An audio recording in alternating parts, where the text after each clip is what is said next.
The Chiss were a striking and enigmatic species. Their skin a deep, cool blue, their hair jet black, and their eyes glowing crimson like coals burning in the dusk.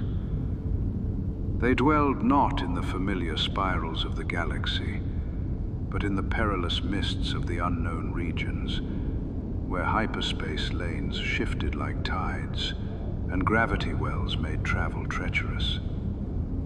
There, in secrecy and endurance, the Chiss forged a civilization both mysterious and formidable.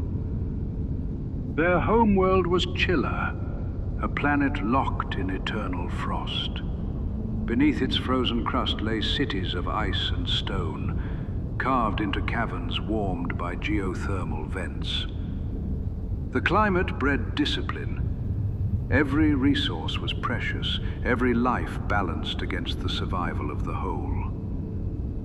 From this crucible of cold arose the Chiss Ascendancy, a political and military power unlike any other. It was ruled not by individuals, but by the 9 ruling families, each a pillar of influence whose interplay shaped the destiny of the species. Beneath them, countless other families, some ancient, some newly ascended through merit adoption, wove themselves into the lattice of authority. The Ascendancy was bound together by an ethos of stability. Change came slowly, deliberate as the slow turn of ice sheets across Chilla's seas. Decisions were not made in haste. Councils weighed every choice in silence, their pauses carrying more meaning than words. To the Chiss, silence was not emptiness, but a language in itself, an arena where wisdom revealed itself through patience. This cultural tendency made them cautious in diplomacy and in war. They preferred to act only when certainty had been secured, for rashness threatened the balance of the entire Ascendancy. And yet, beneath this stillness, the Chiss possessed a formidable military machine. The Chiss expansionary defense fleet patrolled the shifting borders of their territory, not to conquer, but to preserve. Unlike the Galactic Republic or later the Galactic Empire, the Ascendancy had little interest in expansion for its own sake. Its fleets were defensive, striking only when provoked, and even then with a restraint that valued survival over annihilation. This philosophy allowed the Chiss to endure in a region where countless other species and polities had risen and fallen like waves against stone. A defining feature of Chiss society was the practice of skywalkers. Young Chiss, almost always female, gifted with a rare form of precognition. These children could navigate the perilous currents of the unknown regions, sensing safe passages where machines failed. For generations, the Ascendancy relied upon them to chart paths between worlds. Their service was honored, but also fleeting. As they grew older, their gift dimmed, leaving them to return quietly to ordinary life. The care of these navigators became a cultural ritual, one of the many ways the Chiss bound survival to discipline. Family was the foundation of all Chiss identity. Each individual bore a complex name, family, given name, and core name, revealing both lineage and station. But family was not always determined by blood. The Ascendancy practiced merit adoption, drawing promising individuals from lesser houses or even from outside the families altogether. Those who demonstrated ability could be adopted into a ruling family, carrying its name and strengthening its prestige. This system ensured that talent, once proven, could be woven into the survival of the whole. It was through this practice that Mitth'raw'nuruodo, known later to the wider galaxy as Thrawn, found his place among the Myth family. The Chiss were not unknown to the Republic. Traders and explorers occasionally brushed against their borders, reporting sightings of pale-eyed sentinels and ships painted in austere blues and grays. Yet the Ascendancy remained deliberately apart. They saw in the Republic's expansion both opportunity and peril, and they chose silence. The Chiss did not seek allies, nor did they welcome conquest. To outsiders, they were rumor more than reality. Shadows glimpsed in hyperspace before vanishing again. This secrecy was both shield and weakness. For centuries, it preserved the Ascendancy from entanglement in galactic wars. But it also meant that when threats rose within the unknown regions, the marauder peoples, the Grisk, the dangers of Peridia, the Chiss faced them alone. Their reliance on stability sometimes became hesitation, and hesitation in turn became vulnerability. It was in these fragile silences that visionaries like Thrawn emerged, willing to interpret what others overlooked, willing to act where counsels faltered. Philosophically, the Chiss prized logic and discipline over passion. Their art reflected this. Patterns geometric, colors restrained, symmetry valued above flourish. Even their architecture spoke of restraint, sharp lines cut into stone and ice, lit by cool illumination. And yet, within these limits, beauty thrived. For the Chiss, art was never mere ornament. It was the outer skin of culture, a map of the values beneath. Through art, one could read the heart of a people. This belief would one day give Thrawn his most infamous advantage, the ability to understand an enemy through their creations, and thereby predict their movements. The Chiss Ascendancy endured across millennia, rarely mentioned in the annals of galactic history, yet always present as a patient watcher on the edge of maps.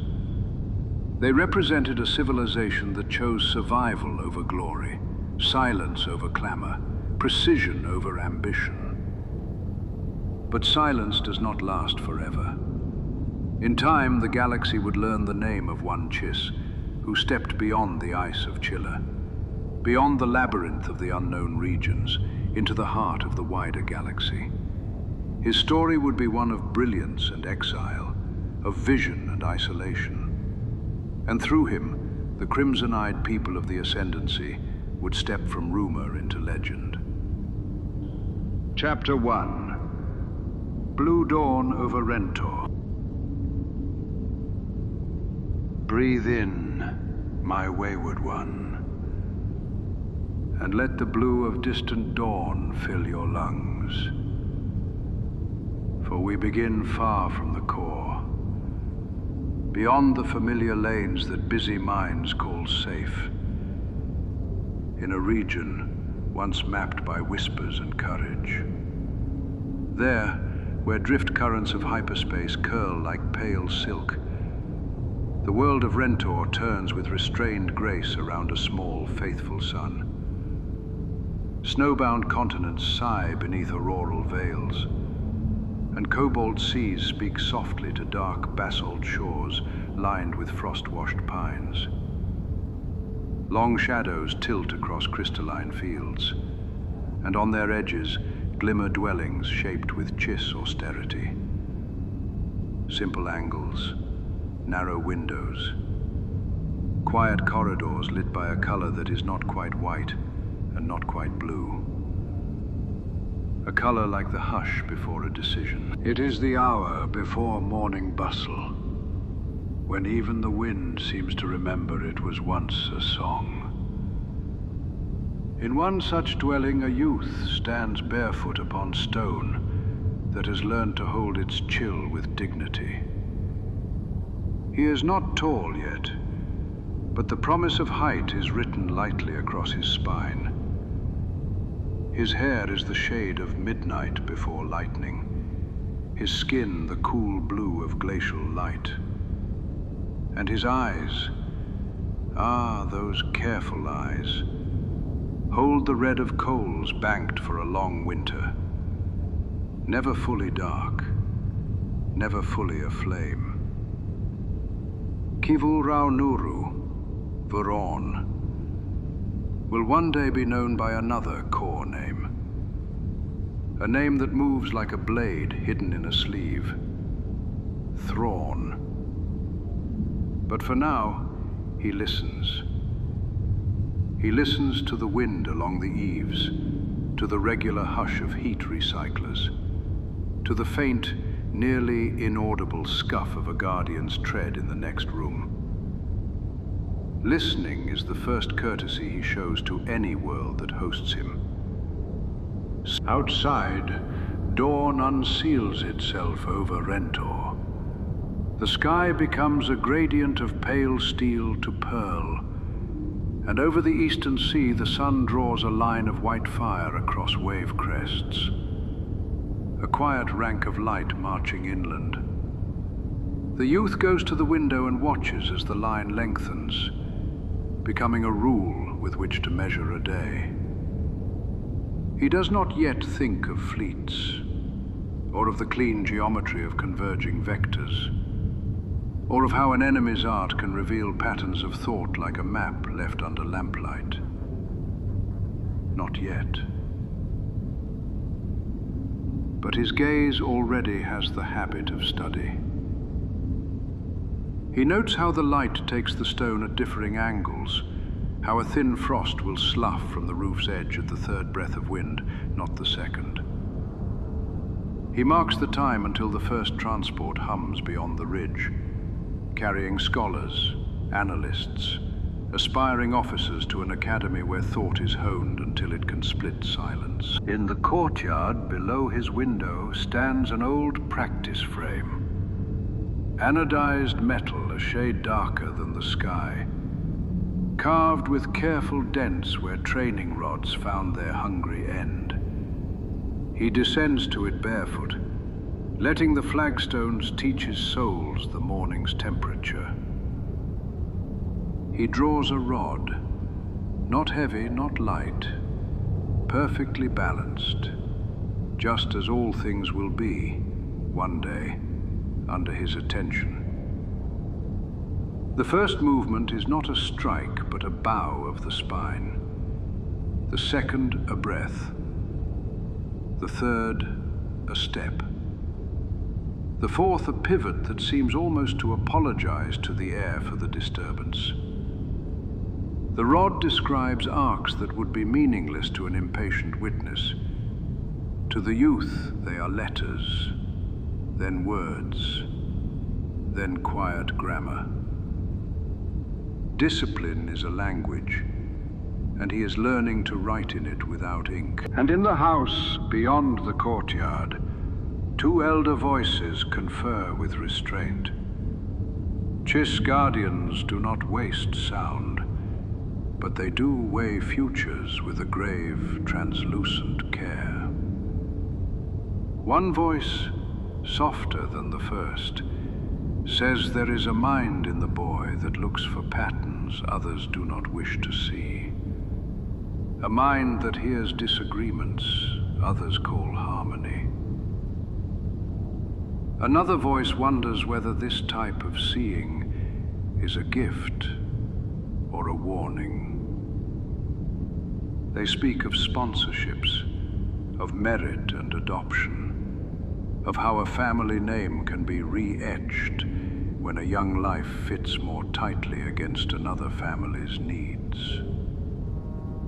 Names in the Ascendancy are more than music. They are instruments. They can be tuned. When the practice is finished, the rod returns to its rest with a click that seems final, though nothing is ever truly final. Not even rest. It is merely a patient revision. The youth raises his chin as a thin veil of snow begins to fall, slender crystals drifting from a sky too thoughtful for hurry. He extends a hand as if greeting them one by one. He considers each flake's path, how gravity negotiates with wind, how the flake dissolves on his palm's heat, leaving the faintest memory of cold as a signature. He closes his eyes. His breath becomes fog that rises and unravels. He listens again. "Thrawn," comes the low summons from the doorway. He turns, expression composed, eyes still warm with study rather than surprise. It is a guardian, face as measured as a lintel, hands clasped in sleeves. "We will walk," the guardian says, which means there are words that require motion to be spoken properly. They step into the street where snow breathes softly under their footfalls, and the world takes on that curated quiet particular to Chiss cities, where even power conduits hum as if they were taught civility. Far off, a shuttle lifts, cutting a neat oval into the high haze, before turning nose first toward the academy spires. The guardian does not point. The youth does not ask. Both see, both understand, though not fully, not yet. Pause. They pass modest doorways and windows whose glass reflects the walking pair as if approving of their symmetry.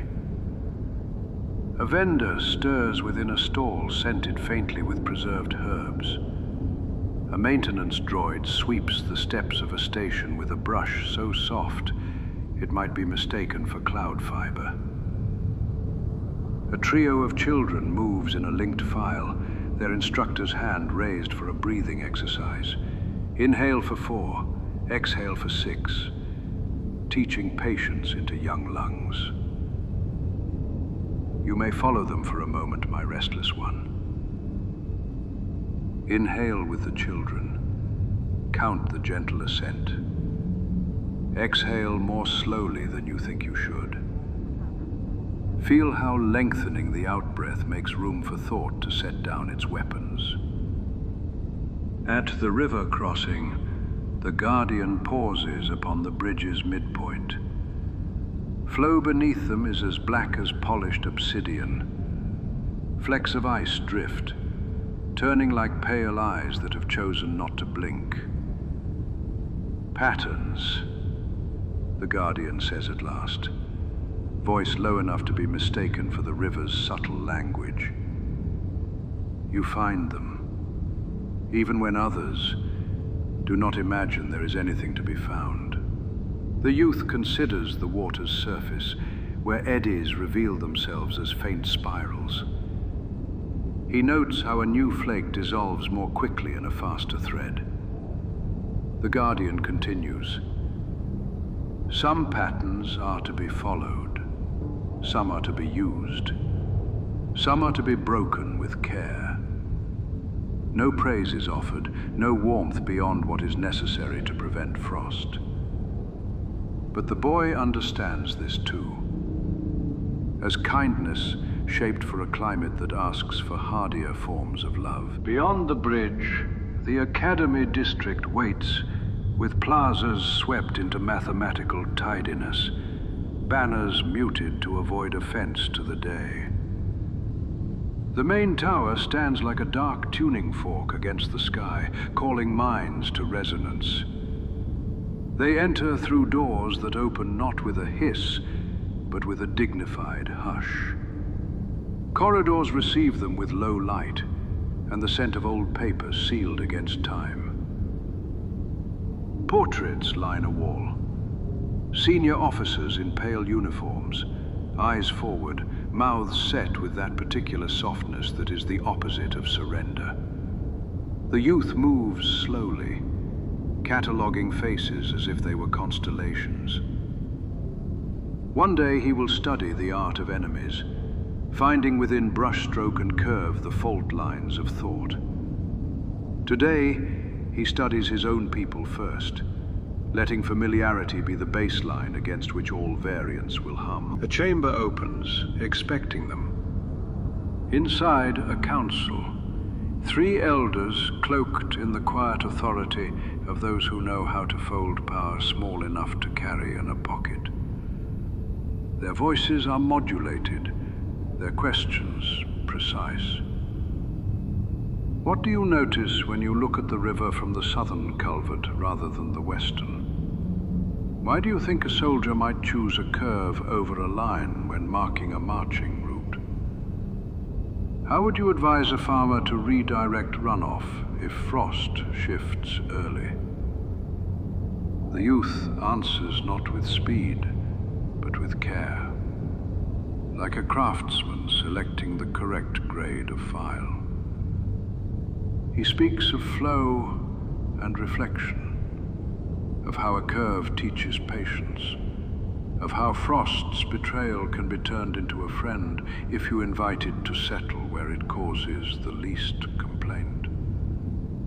He says little about himself, everything about the world. The elders exchange those minute glances that contain whole paragraphs. At last, the middle elder lifts a hand with the grace of a conductor, asking for silence he already enjoys. There is a place, the elder says, where your sight will be tested against wider horizons. The Ascendancy keeps many doors.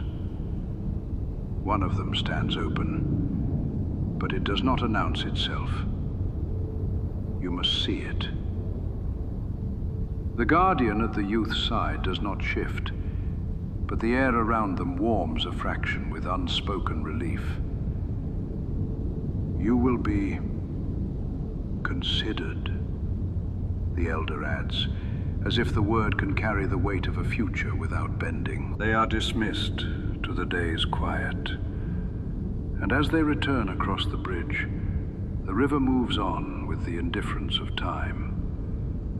Snowlight has brightened into something like resolve.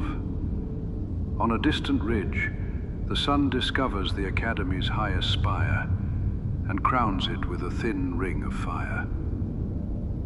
The youth pauses, letting the sight lay claim to him. He closes his eyes again. And now, my drifting listener, breathe with him. Count the hush. The line of light lengthens across your own inner sea. You are standing at the edge of a beginning, his beginning, and yours. You need not see all roads tonight. It is enough to know that names can be remade when purpose requires it, that families can open like gates to those whose minds lend strength to the walls, that a boy on Rentor can one day step gently from snow to star, moving from VIII to Thrawn, with the calm of a dawn that takes its time. Rest in that thought, and when we return, we will walk the corridors of the Ascendancy together, and listen for the first murmurs of the Chimera in dry dock, waiting like a patient beast to be taught the melody of command. Sleep now. The next door will open soon. Chapter 2, The House That Adopts a Name. Come closer to the snow-bright corridors of Rentor again, my wayward one, and place your heel upon the same patient stones that remember every measured step that has crossed them. Today is a day of thresholds, of doors that appear only to those who look long enough, of names held out like vessels to be filled with purpose. Breathe in the hush, and let the breath travel down the length of your spine, as evenly as frost along a window's edge. We are walking toward a room whose shape has been rehearsed by the air for generations. The building is discreet, as all important things on Rentor prefer to be. A rectangle of dark glass and pale steel set back from the avenue among firs that bend. just enough to show respect to winter. Inside, lamps wash the walls with a blue-leaning white, the color of calm decisions. A long table of black stone divides the space like a river cut by time alone.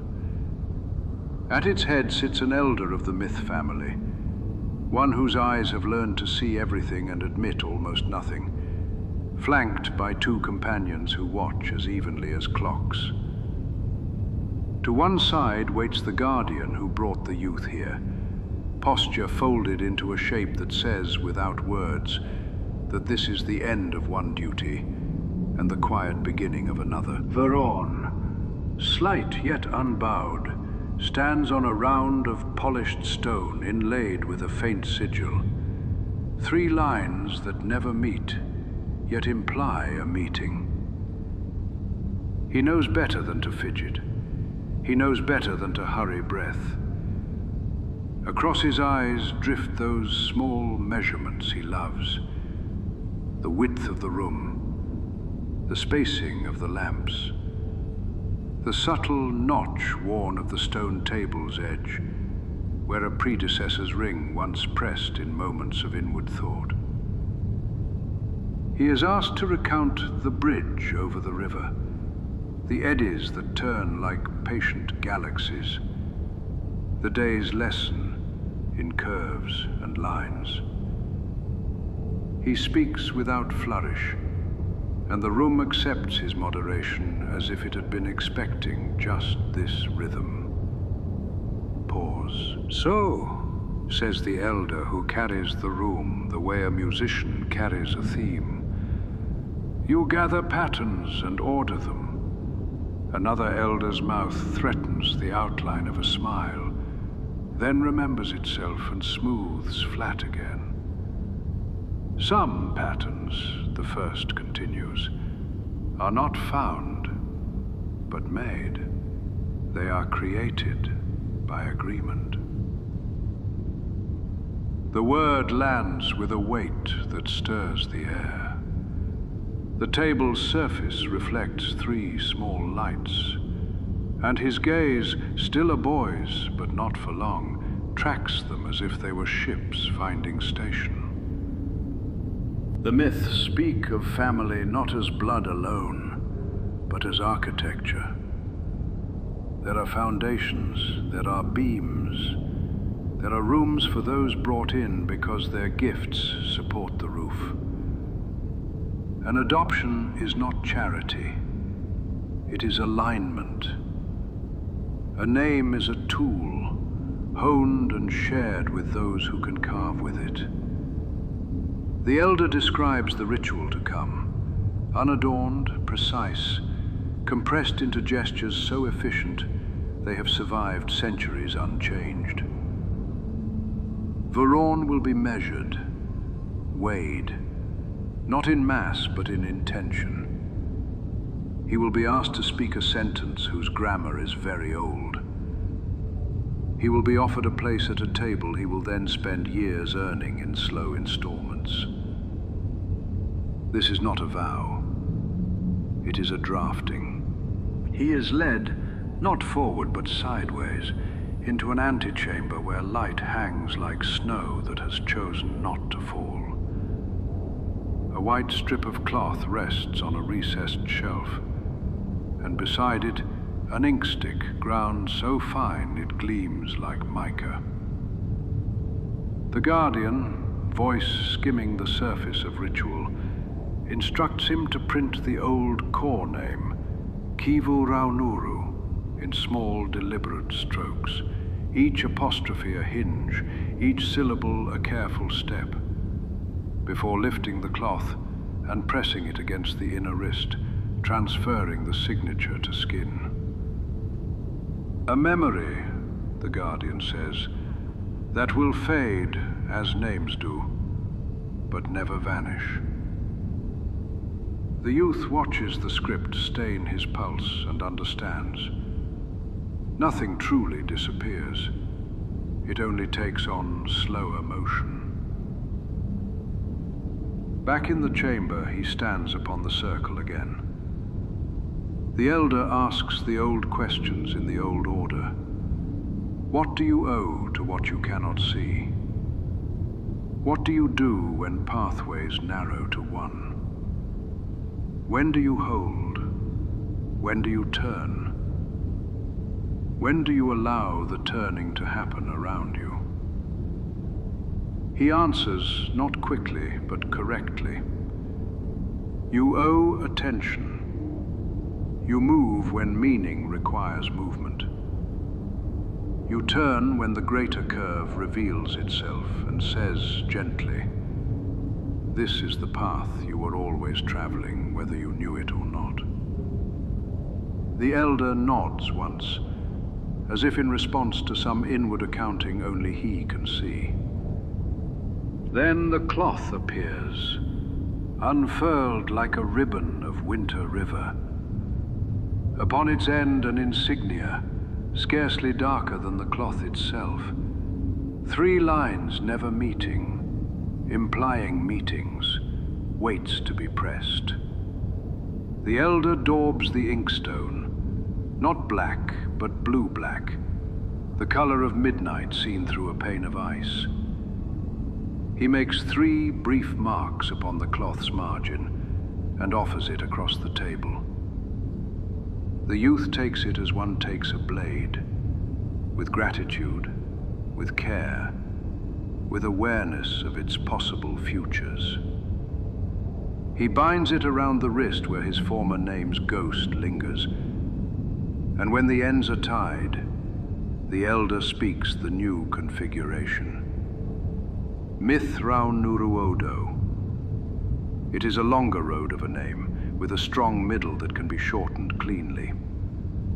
Thrawn, the room breathes, quietly, as if testing the ease of a tool in the hand. A bell that makes no sound rings in the minds of those present. Forms are signed with a stylus designed to resist haste. The Guardian bows less to the Elder than to the idea the Elder embodies. And the youth, now wearing a name that has been used by others before him and will be used by others after, feels no sudden swelling of the heart, no giddy elevation. He feels a subtle alignment, as when a ship's vector and a star's gravity agree politely to share a trajectory. The air around his head seems slightly clearer. The table seems, perhaps, to have shifted a fraction closer. What follows is not celebration, but instruction. The myth expect their adoptives to prove the wisdom of the adoption by treating every day as a demonstration. A mentor appears, thin, composed, with eyes that have the habit of returning to the same place on a page, a small corner as if speaking to an invisible assistant. This mentor walks Thrawn down a series of halls whose walls display no paintings, only fabric samples in muted tones, arranged not by color but by texture and weave. The mentor speaks of the Ascendancy's old practice of reading craft as a text, how the touch of a people's thews and tendons could be sensed in what they made with their hands, and how that touch, with enough quiet time, could be predicted. Tactics, the mentor says without turning, are a form of translation. If you can read, you can reply. They enter a simulation chamber designed to convince the nervous system it is aboard a ship, though the ship has not yet been built. The room smells faintly of ozone and discipline. In place of opponents, the first program presents 3 sculptures rotating in pale light, each from a different culture along the Ascendancy's rim. The mentor asks what Thrawn notices. Not the figures themselves, but the angles chosen by the makers. Not the materials, but the stubbornness or pliancy of those materials. Not the subject, but what the subject excludes. From these exclusions, the mentor explains, sprout the gentle errors a strategist can rely on. He learns to map a temperament from a curve, to extract a pathway from a favorite motif, to hear, inside a culture's proudest song, the beat that every drummer takes for granted, and thus never defends. When the session ends, he recites what he has seen. He does not say weakness, a word that bruises.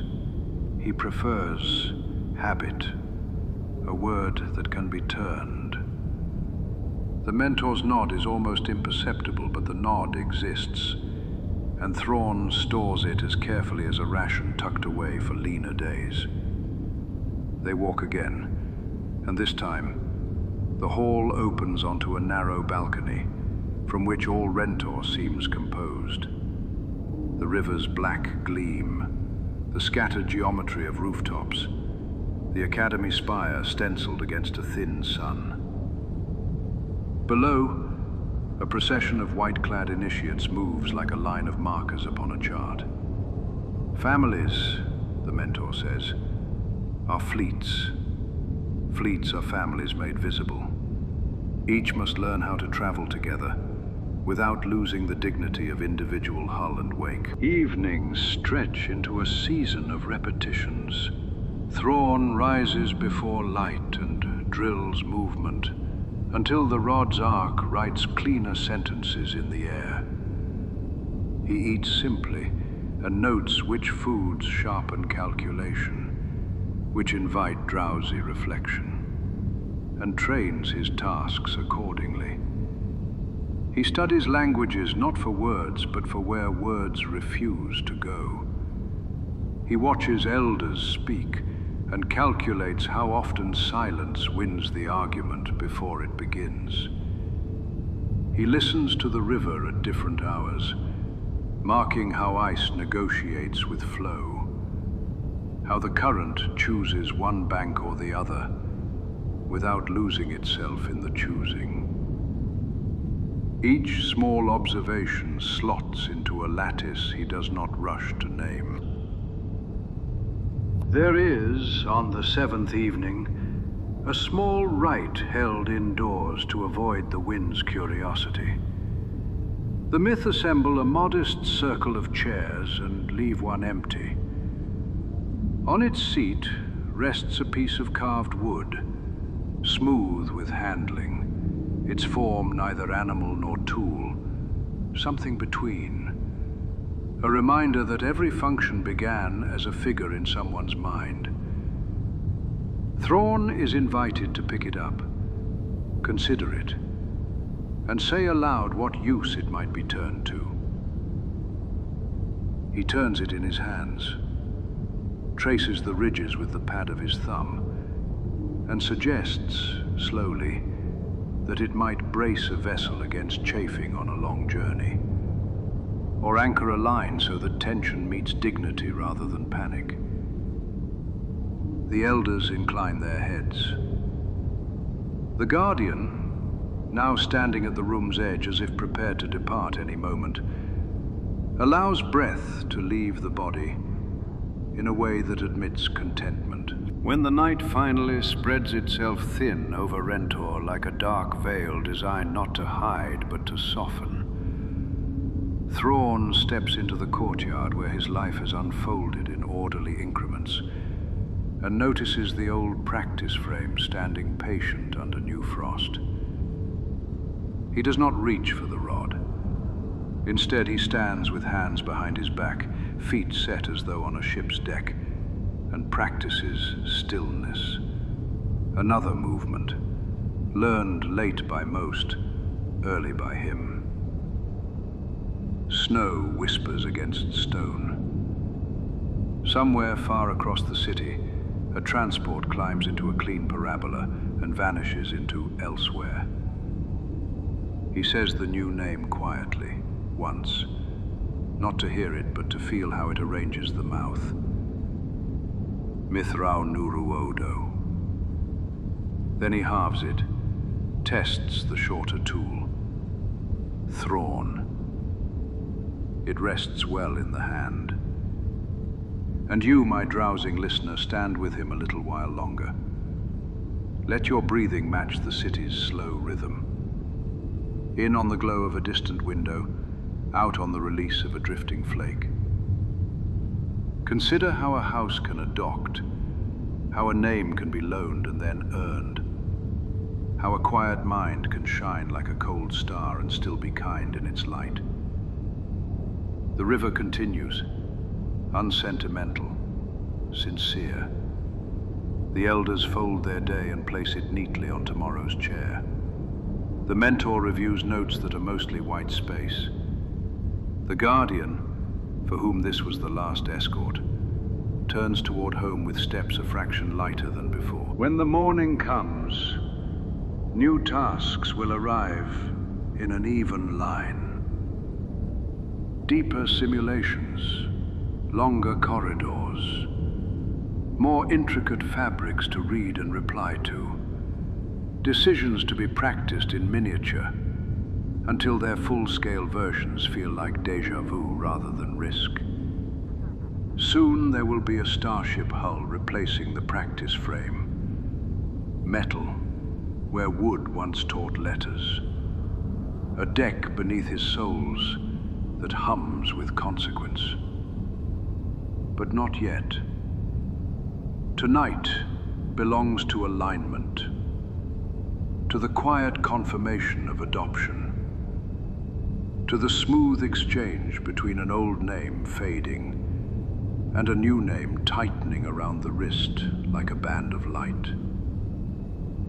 Close your eyes now, for we will need them rested when next we walk into hangars where the first outlines of the Chimera wait beneath tarps and scaffolds like a patient beast that has been told a song is being written for it, and that the one who will conduct is almost ready to raise his hand. Rest and drift, and let the new name carry you gently into sleep. Chapter 3. The first echoes of command. Let us return to the cold, crystalline skies of Rentor, where the days of adoption are passing into seasons of expectation. The name of Mitth'raw'nuruodo has been spoken, written, and bound, and now the youth who wears it must learn the weight of what it promises. Each morning begins not in stillness, but in corridors that hum faintly with the machinery of preparation. The Academy's spires rise from the snow like needles intent on stitching the sky into fabric. Within, the halls have become familiar to Thrawn's step.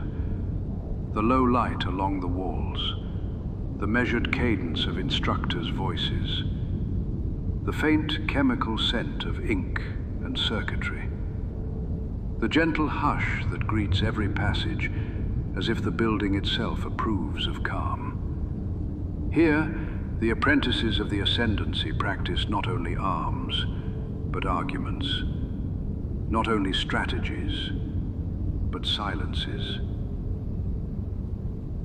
For the Chiss believe that power lies not merely in the strike, but in the anticipation that prevents it. Today, however, the lessons deepen. A new chamber waits, larger, darker, its ceiling vanishing into shadow, so that the mind cannot rely on height.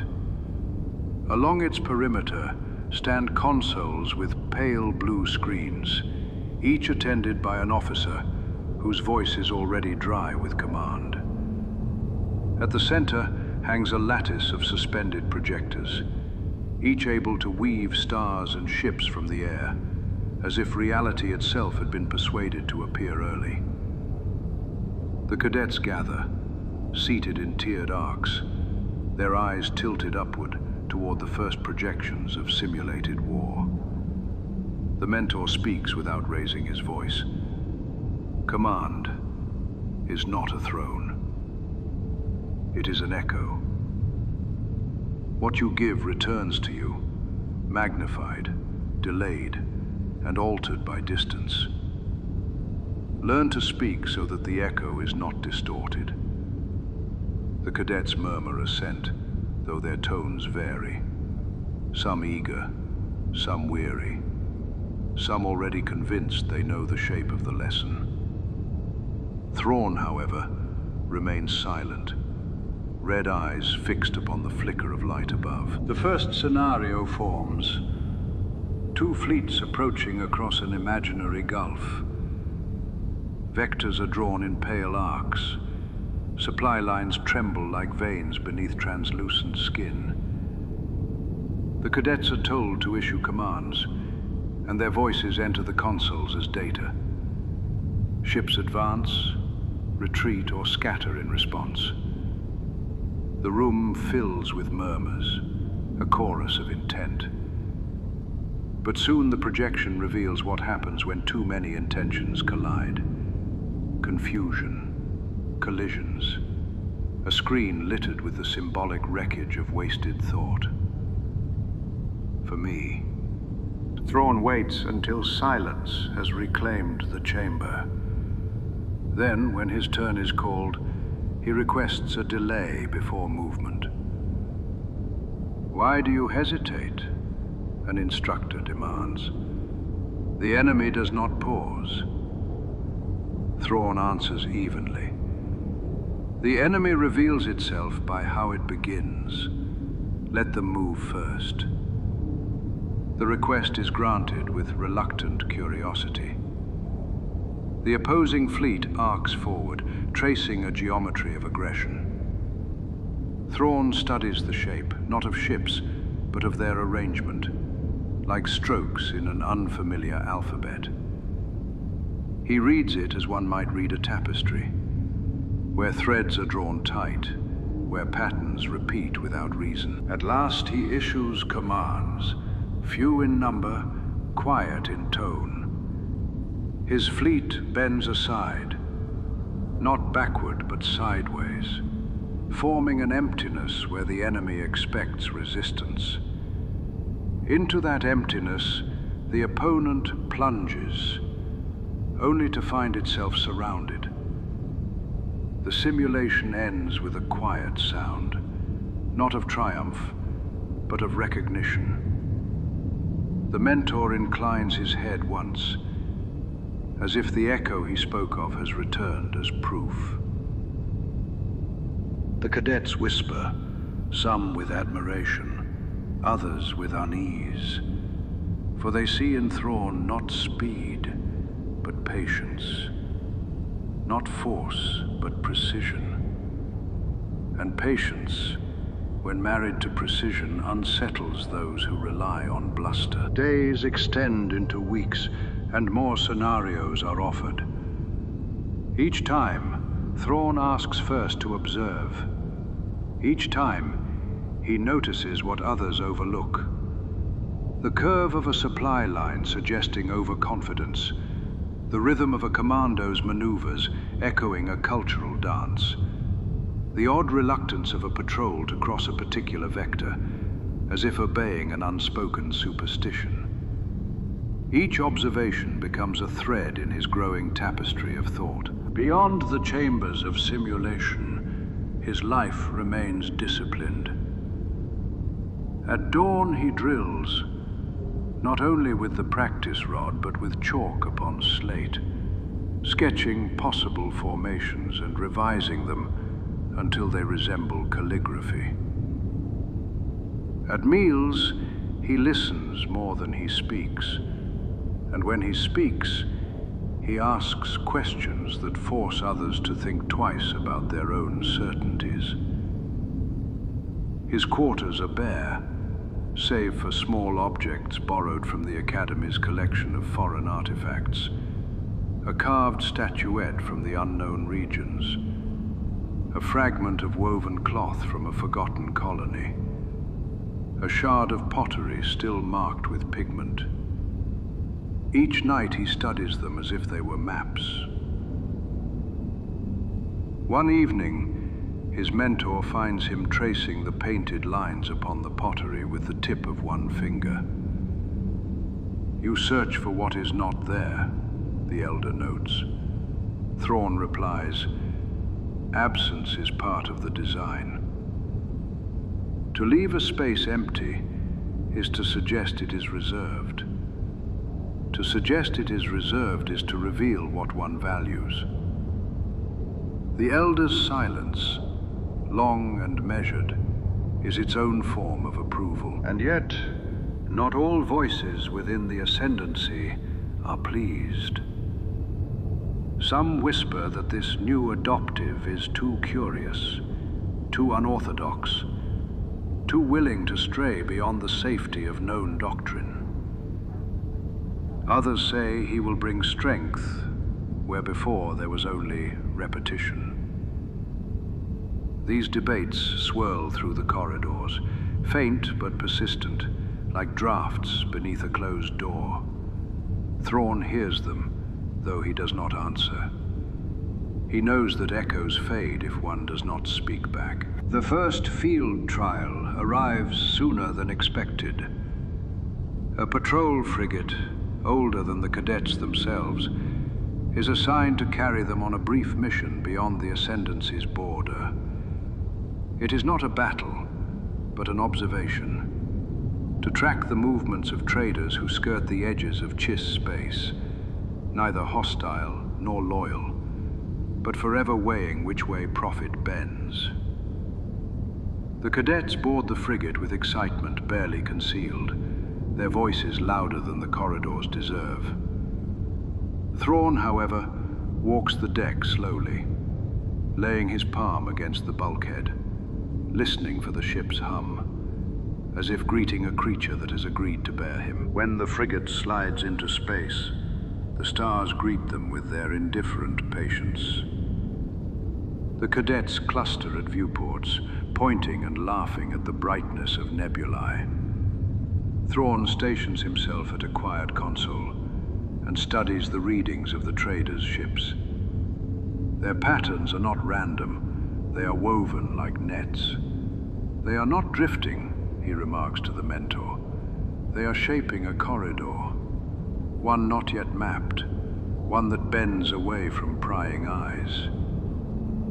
The mentor frowns, then orders a closer approach. The readings confirm Thrawn's observation. What was thought to be coincidence is revealed as intention. The cadets murmur again, but this time their voices carry more weight. They begin to see that command is not volume, but vision. The patrol concludes without conflict.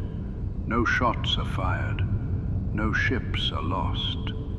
And yet the report, submitted under the mentor's signature, highlights the insight of Mitth'raw'nuruodo, noting that he alone perceived the pattern hidden in apparent chance.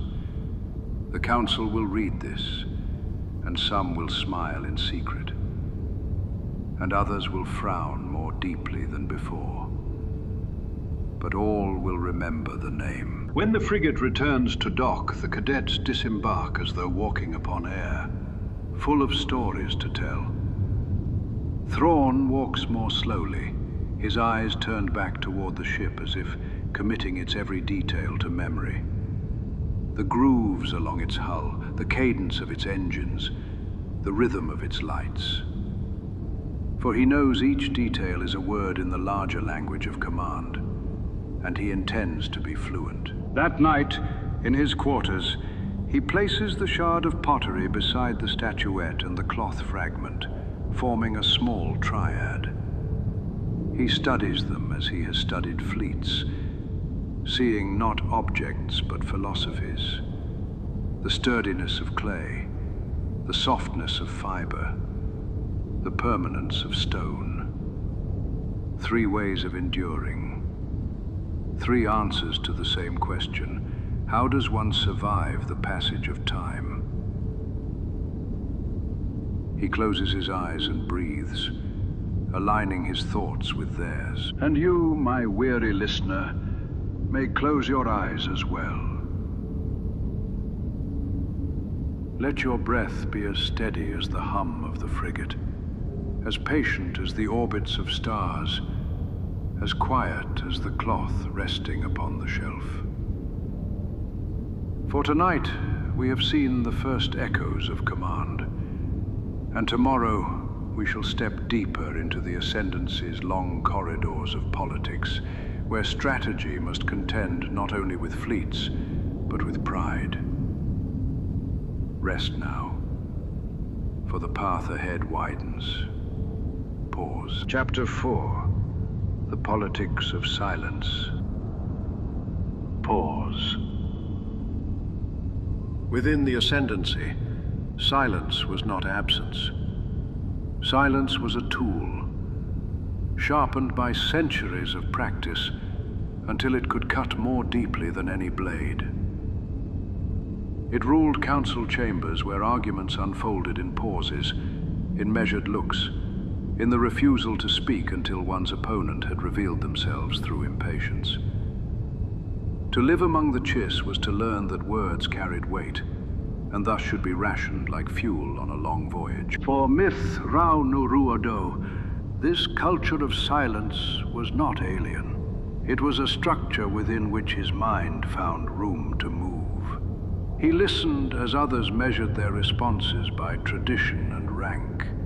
He noted the subtleties of phrasing, the almost imperceptible shifts in tone when a senior family spoke of duty, or when a merit adoptive's loyalty was being tested without mention of their status. Every chamber of debate was a board, every family a player, every decision a move on a field larger than most cadets ever glimpsed. The Myth, one of the 9 ruling families, held their place through stability. Their representatives spoke with restraint, offering no more than what was necessary to maintain balance. To err toward boldness was to invite scrutiny from the other families. The Irisi, sharp and cunning, the Plick, practical and severe, the Dasklo, who favored compromise but remembered every slight. To be too passive, however, was to allow rivals to fill the silence with their own claims. Thus, the dance was eternal, each step measured not by passion but by precision. Thrawn observed from the periphery, still too young in station to speak, but not too young to see. He studied the faces of Myth counselors, mapping the tiny inflections around their eyes, the restrained lift of an eyebrow, the tilt of a chin that meant dissent without confrontation. He tracked how decisions rippled outward, affecting the placement of fleets, the allocation of resources, the rise and fall of merit adoptives in the esteem of their patrons. Every gesture was recorded in the theater of his mind. It was during this period that a dispute arose between the Myth and the Irisi over control of a narrow corridor of space skirting the Ascendancy's border. The corridor itself was of little value, its planets barren and its trade negligible. But its position, close to lanes frequented by strangers from beyond, made it symbolically important. To the Irisi, claiming it meant extending their reach toward the unknown, asserting dominance in exploration. To the Myth, surrendering it meant weakening their reputation for vigilance. The debates stretched on, each family deploying silence and suggestion in equal measure. The Irisi implied that the Myth lacked vision, too bound by tradition to see the opportunities of new horizons. The Myth countered without raising their voices, merely by pointing to their long record of stability, suggesting that vision without caution was recklessness in disguise. For weeks the matter lingered unresolved, each family unwilling to yield, each unwilling to speak the words that might commit them fully. Thrawn, present as a silent observer, began to sketch the matter in his mind as he would a tactical exercise. The corridor was not barren. It was a void waiting to be used. The barren worlds could serve as listening posts, their desolation a cover for hidden senses. The lack of trade meant fewer distractions, fewer eyes to notice the quiet construction of infrastructure. And its position near the edges of mapped space offered something subtler, a vantage point from which to study those who moved in the unknown regions. He shared these thoughts not in the council chamber, but in private with his mentor. The elder listened, eyes narrowed, weighing whether such insights should ever be spoken aloud. "You see more than what is shown," the mentor said at last. "But here, in politics, what you see must often remain unseen. To reveal too much is to strip away the veil that protects you. Do not forget, among the nine, knowledge itself is a weapon, and one easily turned against its bearer." Despite the warning, Thrawn's observations began to circulate quietly. A counselor repeated his notion of the barren corridor as a potential listening post, framing it as their own idea. Others, curious, began to explore its merit. The Arisi, sensing resistance, pressed harder, and the debate tilted toward escalation. But escalation was something the Chiss loathed, for open conflict within the Ascendancy risked exposing weakness to outsiders. Silence became heavier. The matter settled not by victory, but by endurance. In the end, the corridor remained under myth oversight, not from triumph, but from patience. The lesson was clear. Strategy within the Ascendancy was not about bold maneuvers, but about surviving long enough for one's rival to exhaust themselves. A battle of attrition, fought not with fleets but with words, withheld until they lost their sharpness. Thrawn absorbed this truth, yet he could not help but imagine how much more might be achieved if silence were paired with precision, if patience were not merely passive, but directed with intent. Pause. In the following months, his name began to appear in murmured conversation. Some elders called him insightful, others reckless. To some, he was a promise of renewed strength. To others, a reminder that adoptive sometimes burned too brightly and too quickly. Yet all agreed on one point: Mitth'raw'nuruodo was not ordinary. His presence unsettled the balance of silence, drawing attention simply by existing within it. Pause. Beyond the chambers, life in the Ascendancy continued its rhythm. Fleets patrolled the borders, traders moved between systems under careful watch, and the nine families tended their webs of influence. But at the edges of known space, new whispers began to stir. Strangers from beyond the unknown regions were testing the Ascendancy's patience, probing the quiet defenses, measuring how far they might reach before the Chiss would respond. The myth listened, and Thrawn listened more closely still. For him, silence was not the absence of action, it was the gathering of strength before movement. And he sensed that the time was approaching when silence alone would no longer suffice. Pause. Chapter 5. The unknown stirring. Pause. The Ascendancy rested in the deep folds of the unknown regions, its star lattices charted with care, its borders guarded by fleets that prized vigilance over bravado. For centuries, This watchfulness had sufficed. Strangers came rarely, and when they did, they were measured, observed, and quietly turned aside. Yet in the years following Thrawn's adoption into the Myth family, faint tremors of change began to ripple at the edges of Chiss space. These disturbances did not arrive as invasions, nor as bold declarations.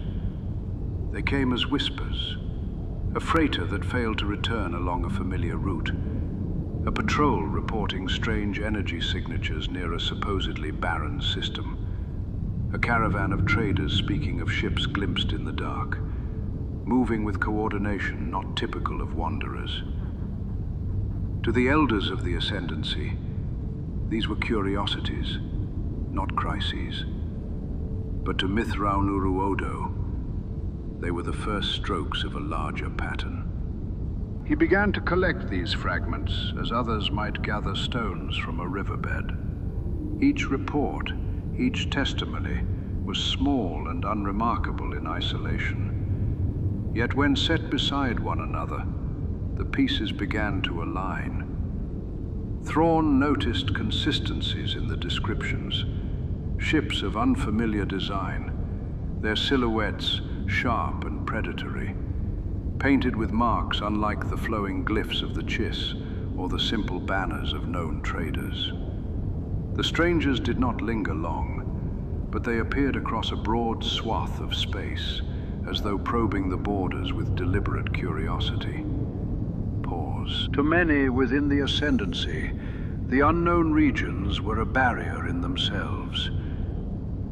Hyperspace routes were treacherous, shifting with gravitational anomalies and unpredictable eddies. Only the navigators known as Skywalkers, young Chiss with the gift of precognition, could chart courses safely. To outsiders, such barriers were near impassable. Yet Thrawn reasoned that persistence would yield a path. If strangers had begun to appear with greater frequency, it meant they were finding ways through the labyrinth. The matter was raised in council. The elders listened with their accustomed stillness, weighing the evidence. Some argued the appearances were random, the actions of ambitious traders testing their luck. Others countered that even ambition, when repeated, became a signal. Thrawn spoke only when invited, presenting his analysis without flourish. The strangers' movements formed arcs, and arcs suggested intent. If left unstudied, such intent could one day gather into threat. His words were not dismissed, but neither were they embraced. The myth, like all ruling families, moved cautiously. They had endured for generations by avoiding rashness, yet they permitted further observation. A small fleet was dispatched along one of the suspected corridors. Thrawn was among those chosen to accompany it. The journey carried them beyond familiar skies, into regions where stars burned with odd hues, tinted by dust and gravitational distortions. Navigation required constant adjustments from the Skywalkers, their brows damp with the strain of sensing futures that flickered like faulty lamps. Thrawn spent hours at the viewport, watching the play of light across the hull, sketching the starfields in his mind, as if committing them to a personal atlas. Pause. After days of careful travel, the fleet detected energy traces, residual wakes of ships that had passed not long before. They followed, shadows chasing shadows, until at last they emerged into a system with two pale suns and a scattering of asteroid fragments. And there, at the system's edge, waited vessels of unknown origin. Pause. They were unlike Chiss designs, their forms angular and aggressive, bristling with spines. Their hulls bore painted symbols in jagged strokes, bright against the void. They did not flee at the fleet's arrival. Instead, they spread into formation, a gesture too practiced to be chance. For long minutes, the two groups regarded one another across the gulf of silence. No words were exchanged, for language was lacking. Only posture spoke, and posture spoke clearly. Pause. The strangers withdrew first, vanishing into hyperspace with a precision that suggested familiarity with their routes. The Chiss fleet held position, cautious of pursuit in terrain not yet mapped. Thrawn, however, studied every detail. The angles of their hulls, the rhythm of their movements, the order in which they entered hyperspace. Later, he would sketch them with exacting memory, annotating each line with thoughts on balance, speed, and intention. When the fleet returned, reports were filed. Many concluded that the strangers were marauders, bandits emboldened by distance from law. The Council accepted this view. Marauders had come and gone before. Yet Thrawn's own account suggested otherwise. These were not mere raiders, he argued, but an organized people, probing for knowledge of the Ascendancy's defenses. Their markings were not crude, but cultural, artistic expressions that revealed unity of purpose. To dismiss them as lawless would be to underestimate them gravely. His assessment earned both intrigue and suspicion. Some elders admired the thoroughness of his reasoning. Others whispered that he sought danger where none existed. Yet none could deny the clarity of his sketches, the unsettling precision with which he recalled every detail of a fleeting encounter. In quiet corridors, his name was spoken more often, sometimes with respect, sometimes with unease. Meanwhile, the whispers at the border did not cease. More reports trickled in, ships vanishing, stations left silent, faint disturbances in the long rhythm of trade. Thrawn traced each to his growing map, and the pattern grew sharper. A storm was building beyond the veil of the unknown regions, its edges brushing against the Ascendancy. Few yet saw it, but he did. As weeks turned to months, he continued his studies, not only of fleets and battles, but of art and culture. From fragments of cloth, pottery, sculpture, he extrapolated the values of peoples long vanished. He practiced the art of reading civilizations through what they cherished enough to adorn. To him, the painted marks upon the strangers' ships were not decoration, but declaration. The Ascendancy had always believed itself insulated by distance, by silence, by the chaos of hyperspace.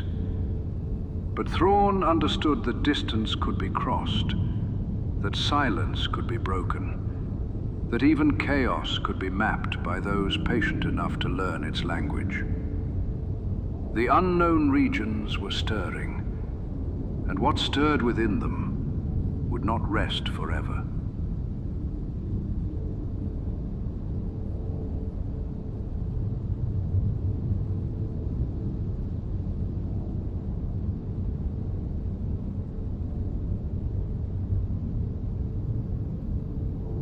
Holding inward, by holding silence as shield and blade. Yet beneath that still surface, younger officers began to murmur, and among them, Mitth'raw'nuruodo's reputation grew. His words, careful though they were, carried an edge that others lacked. He had spoken of patterns where others saw only chance, and his predictions had matched events too neatly to ignore. It was in this climate that the Academy elders judged it time for a new series of trials. Exercises designed not merely to test tactical thought, but to reveal which cadets could lead and which would remain as shadows behind brighter lights. These trials were ancient in form, their roots stretching back to the earliest days of the Ascendancy, when survival itself had demanded cleverness as much as discipline. Pause. The trials unfolded in a series of chambers hidden deep beneath the Academy spires. The corridors there were narrow, dimly lit, their walls inscribed with old glyphs no longer in common use. To walk them was to be reminded that each generation bore the weight of those who had passed before. Cadets filed in silence, their uniforms plain, their faces set. Only their eyes betrayed the mixture of anticipation and fear. The first trial tested coordination. Groups of cadets were placed within a simulated fleet, given incomplete information, and asked to respond to sudden changes.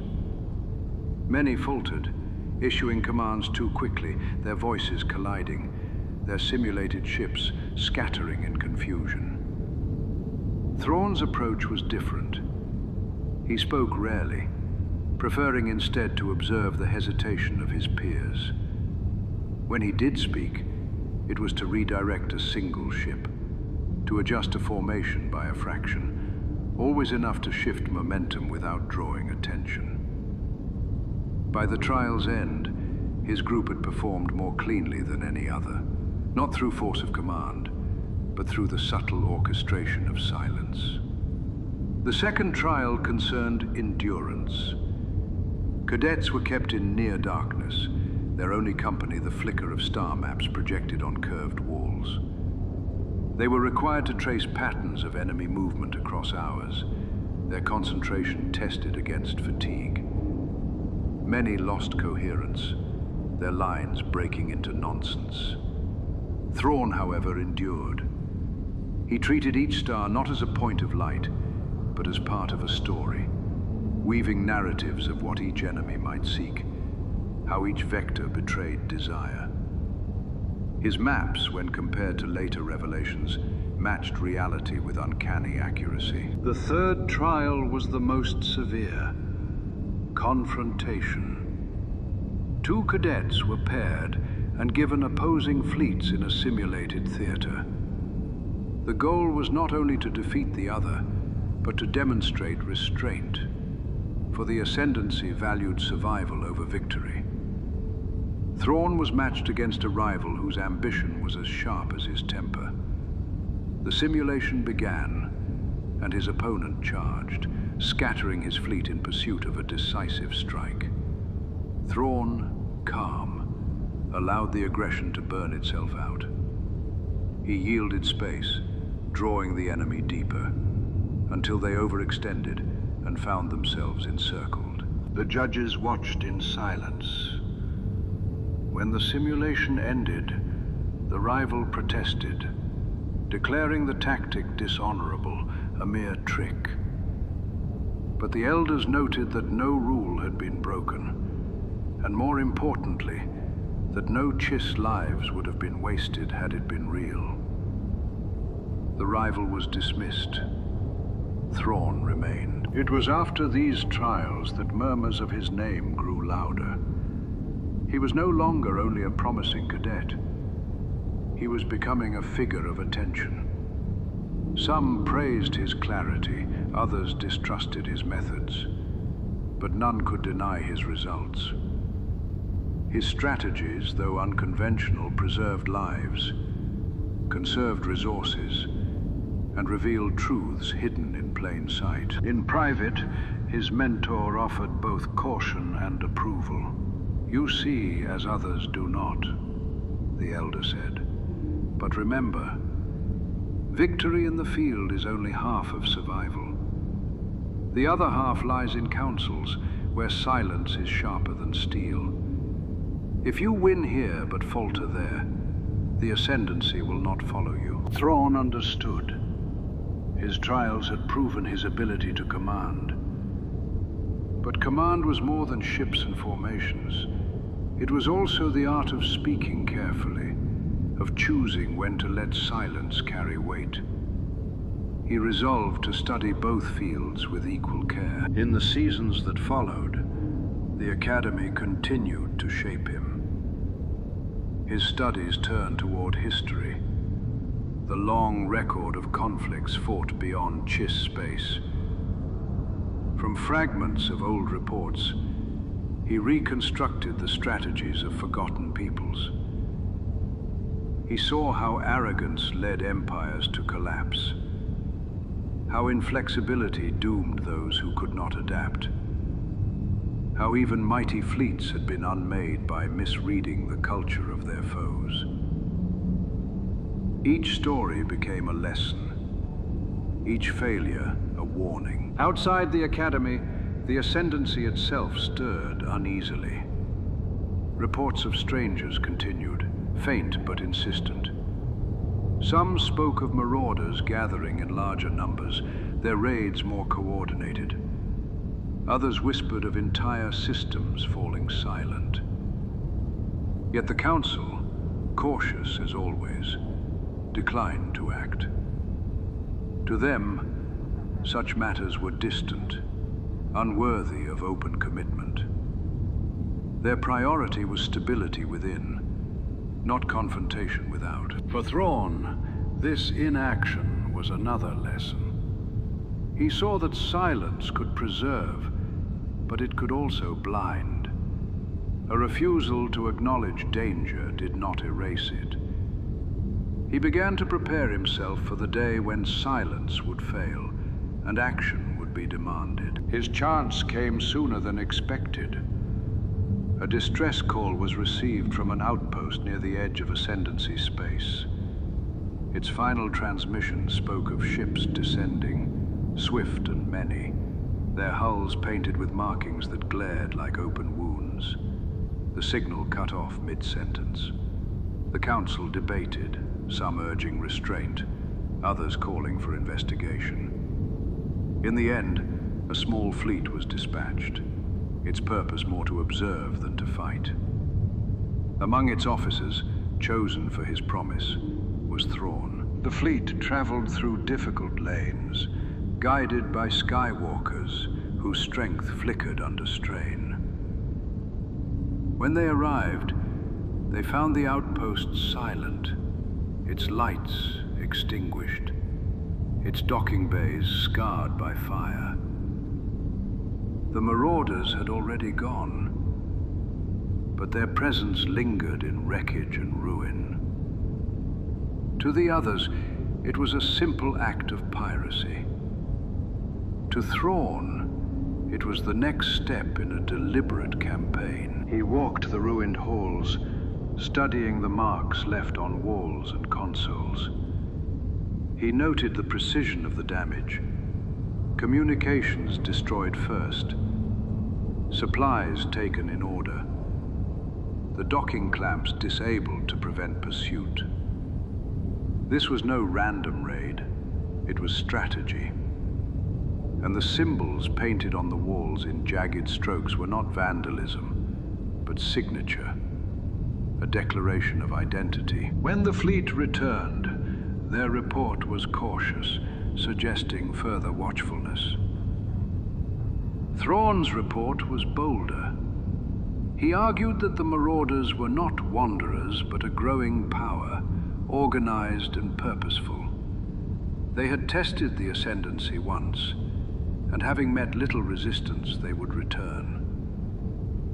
His words unsettled the Council. Some accused him of exaggeration, of seeking conflict. Others, more thoughtful, recognized that his predictions had already come true once before. It was in this moment that Mitth'raw'nuruodo began to be regarded not merely as a promising strategist, but as a necessary one. The trials had proven his brilliance. The outpost had proven his foresight. The Ascendancy, though reluctant, could not turn its eyes away from him. Yet he knew the path ahead would be difficult. For to guide the Ascendancy through what was coming, he would need not only skill in battle, but patience in politics. he would need to navigate the silence of the 9 families, the suspicion of rivals, and the weight of tradition. And beyond all this, he would need to prepare for the storm that even now gathered in the unknown regions. For the trials of strategy were not complete.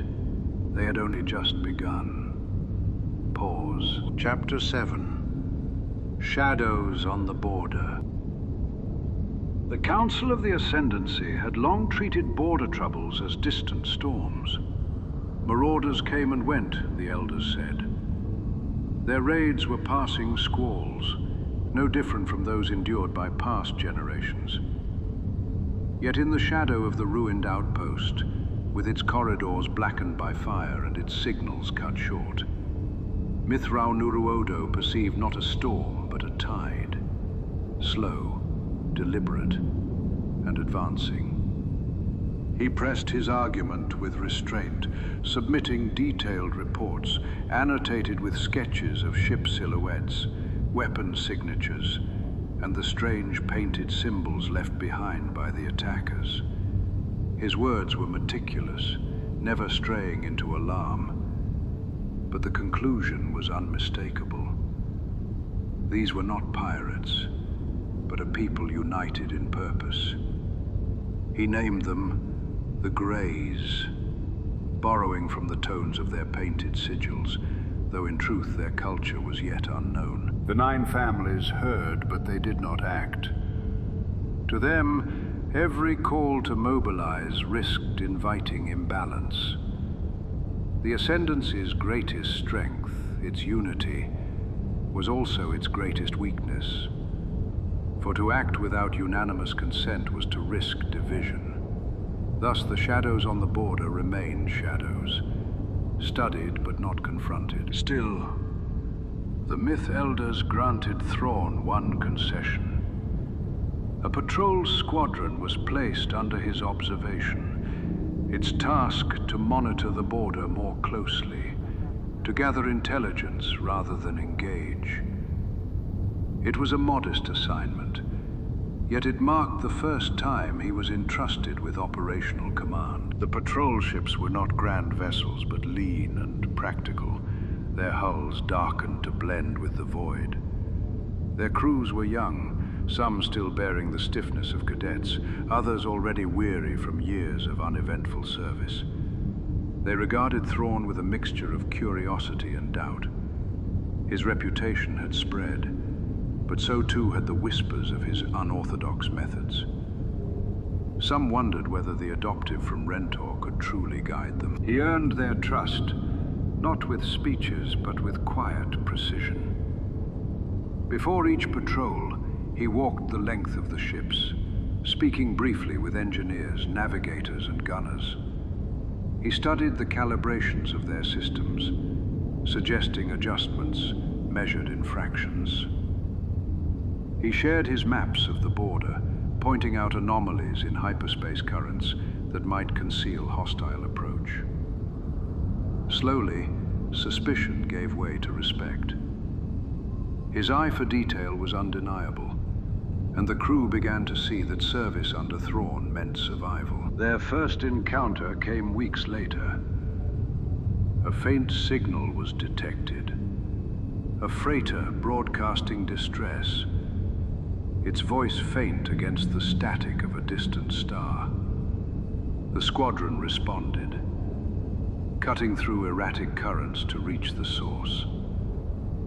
They found the freighter adrift, its hull scorched, its crew huddled in the cold. The survivors spoke of sudden attack, of ships descending from nowhere, swift and merciless. They had been stripped of cargo, but not of life. A curiosity that Thrawn noted carefully. The marauders had taken what they wanted and left without slaughter. To some, this seemed merciful. To Thrawn, it revealed calculation. The attackers had no need to waste effort on killing, when fear would serve just as well. He ordered the freighter to be towed to safety, but he lingered at the site, studying the fragments left behind. Burn patterns on the hull suggested weapons of unusual calibration. Blasts designed not to destroy outright, but to disable. The precision confirmed his suspicion. This was not chaos. This was doctrine. Weeks stretched into months. Each patrol revealed further signs. Convoys harassed. Outposts stripped of supplies. Fragments of symbols painted boldly on abandoned wreckage. Thrawn compiled it all into a growing archive. Slowly, he began to piece together a portrait of the marauders. Their markings were jagged, favoring sharp angles over curves. Their movements emphasized encirclement, the cutting off of retreat. Their avoidance of needless slaughter suggested discipline rather than savagery. From these fragments, he began to deduce not only tactics, but culture. He concluded that these raiders were not simply seeking plunder.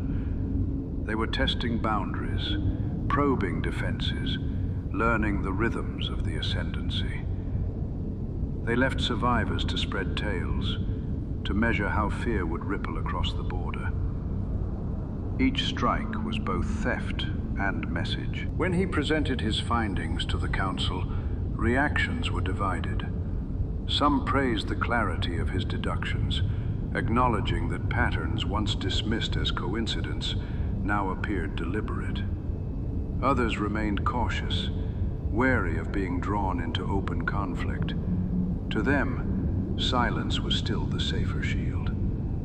They permitted Thrawn to continue his patrols, but forbade escalation. Yet escalation was coming, whether the Council willed it or not. One night, the squadron detected a cluster of signals moving along a trade lane. The patterns suggested a raid in progress. Thrawn ordered pursuit, guiding his ships through a series of hyperspace folds so narrow that even his navigators balked. They emerged into a system lit by a red dwarf star, where 3 marauder vessels were in the midst of stripping a transport. For the first time, battle came. The marauders moved with practiced speed, scattering to avoid encirclement. Their weapons fired in volleys, pinning the Chiss patrol against an asteroid field. The younger officers panicked, their voices colliding over comms.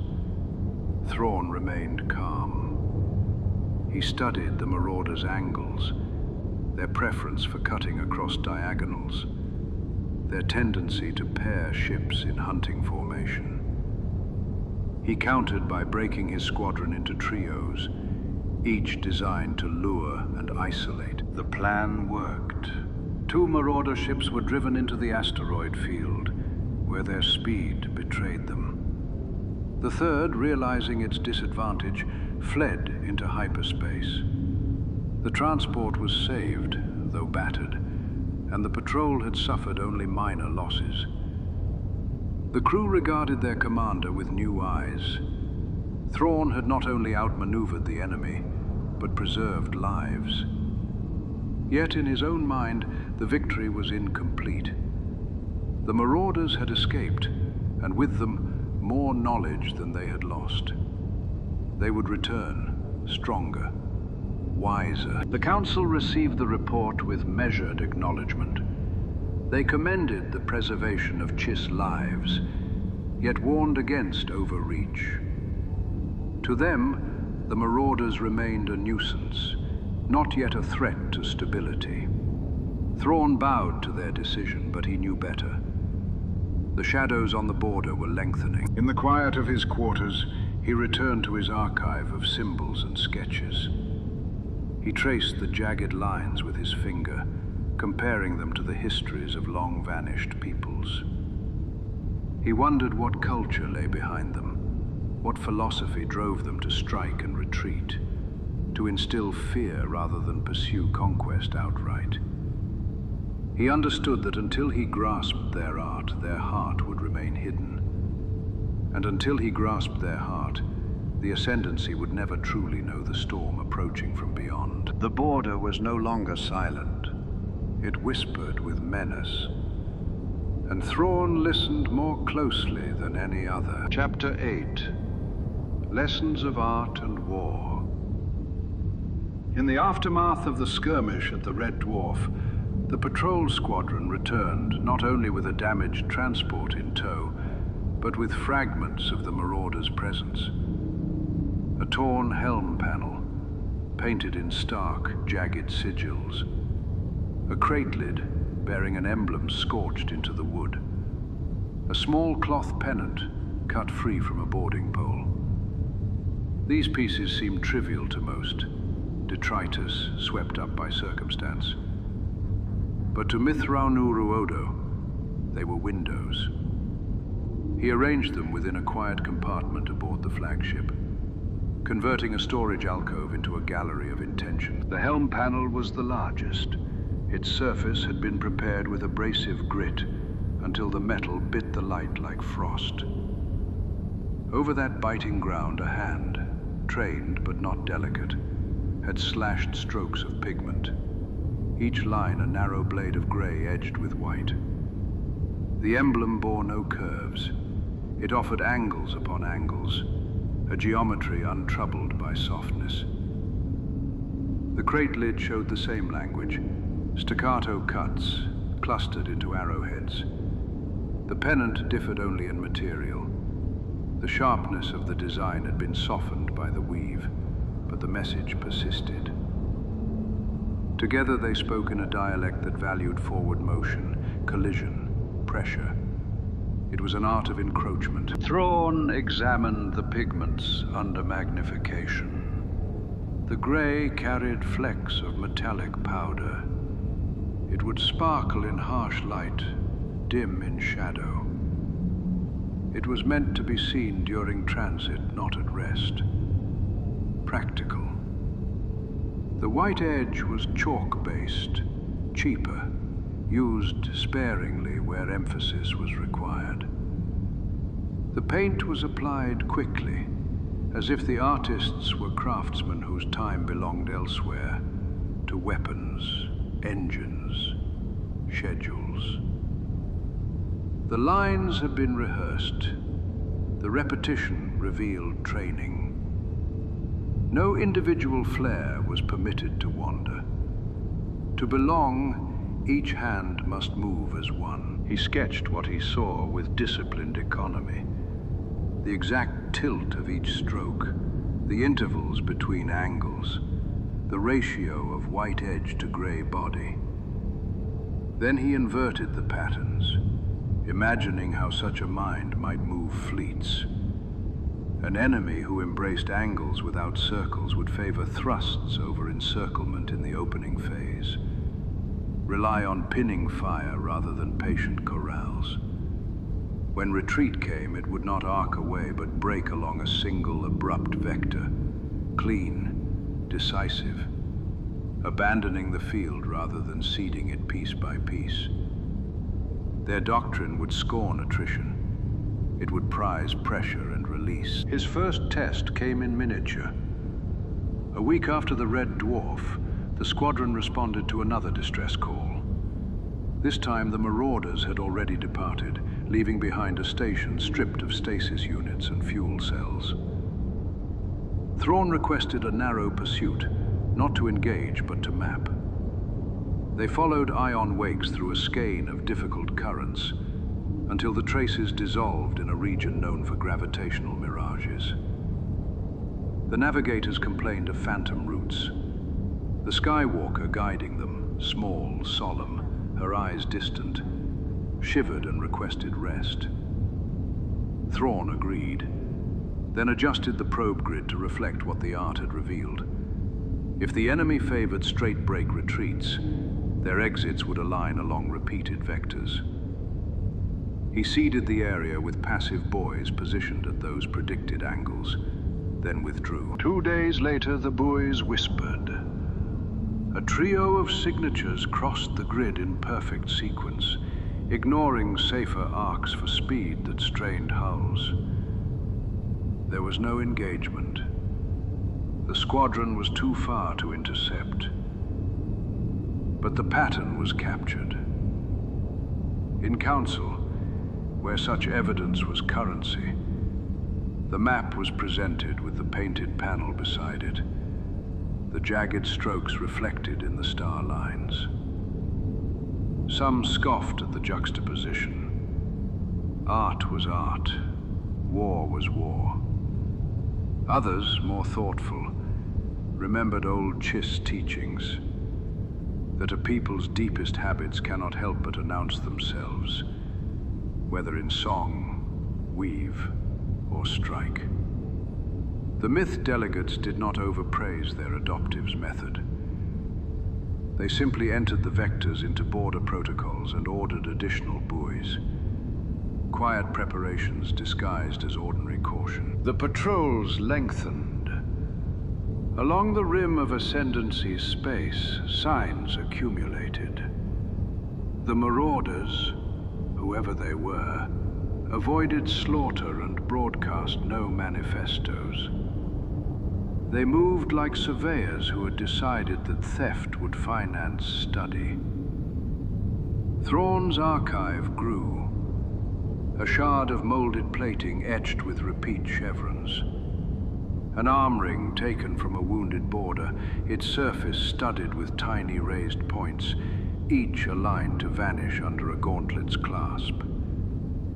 A strip of uniform fabric, dark and coarse, with a band of silver thread zigzagged in exact angles across the hem. He handled each piece as if it might bruise. He returned each to its mount, as if the mount were a docking cradle. From the arm ring, he inferred gloved hands as standard, which in turn implied cockpit interfaces designed for pressure over finesse. From the fabric's coarse weave, he inferred economies elsewhere. This culture invested not in comfort, but in durability. From the repeating chevrons, he drew a small, troubling conclusion. Their units were trained to think in stacked movements. One compression followed by another, a cadence of blows rather than a single decisive strike. He adjusted the squadron's drills accordingly, teaching his crews to step sideways between compressions, to refuse the rhythm the enemy demanded. Gunners learned to feint weakness, to invite the first pressure and then, precisely, shunt power to the flank shield the second strike would target. The crews cursed the complexity until the day it saved them, and from then on, cursed less. On a pale morning measured by the slow flashing of a beacon star, a captured raider, disabled in the exhaust of a short engagement, yielded more than debris. In a locker behind the cockpit, Thrawn found a slate of thin alloy scratched with marks so dense they resembled weathering. He recognized the hand at once, the same angled language, but here arranged in rows and intervals, with breaks that suggested stanzas. A marching song, perhaps, or orders encoded in verse. He traced the cadence with his fingertip, beating it against the locker's frame. Short, short, long, pause, long, short, long. The rhythm repeated, but every third line shifted, a small defiance built into the structure. Discipline wrapped around an allowed deviation. He brought the slate to the compartment and laid it alongside the helm panel and pennant. Under low light, the similarities multiplied. Here was a culture that tolerated individual assertion only where the pattern made room for it. A small flourish, predictable in its place, permitted for morale. In battle, that would translate to sanctioned initiative. Ships allowed to break formation at prescribed moments to execute personal gambits before rejoining the line. Dangerous if exploited, powerful if left unattended. To break such a doctrine required patience. To wait for the third beat. To set the trap where permission was granted. He built a simulation to test the idea. In it, the squadron faced an enemy who advanced in diagonal wedges. On every third interval, the lead ship feinted aside to strafe before returning to cohesion. Against standard responses, the feint chewed holes and magnified fear. Against Thrawn's counters, delayed volleys aimed not at the feint but at the re-entry point. The wedge stumbled, and the cohesion became a cage. The crews, at first skeptical, watched the repetition break, and began to believe that art could teach survival. Not all were persuaded. A delegate from the Arisi, cool and sharp as their reputation promised, visited the patrol to observe. They walked the gallery with Thrawn, pausing before the helm panel. "You build doctrine from ornament," the delegate said, the faintest smile flattened across the mouth. "You risk confusing an artisan's leisure with a war leader's law." Thrawn inclined his head. "Ornament reveals leisure most of all in cultures that possess it. This one does not. They paint as they move, quickly in training, with repetition. There is no spare time in these lines, only habit." He did not add, unless asked, how often Chiss textiles concealed their own hierarchies in weave counts, how temple facades in the Ascendancy's older cities memorialized not gods but timetables behind decorative lattice. The Arisi delegate asked nothing further, and left with a half bow that contained neither assent nor refusal. The next engagement justified the method. A convoy under Chiss protection entered a narrow system scored by rock belts and clouded by mineral dust. The ambush came from above and below simultaneously. Marauder ships cut across the convoy's path, then sheared away on the third beat to rake the flanks. The young helms on Thrawn's lead escorts flinched toward the feints, as training and fear demanded. He held them steady, then opened fire where the re-entry would be, empty space for 2 long seconds, and was rewarded with the shiver of shield impacts as enemy hulls slid into the trap. The escorts pivoted, not to chase but to press those ships into the rocks. 2 broke apart quietly. The others fled with the pattern disrupted. The convoy continued, shaken but whole. Reports traveled back along the lattice of the 9 families. Commendations were filed with hands that tried not to appear eager. Alongside the praise came older concerns. That Thrawn sought to make himself necessary. That he might one day drag the Ascendancy into commitments it did not wish to accept. In council, the oldest arguments breathed anew.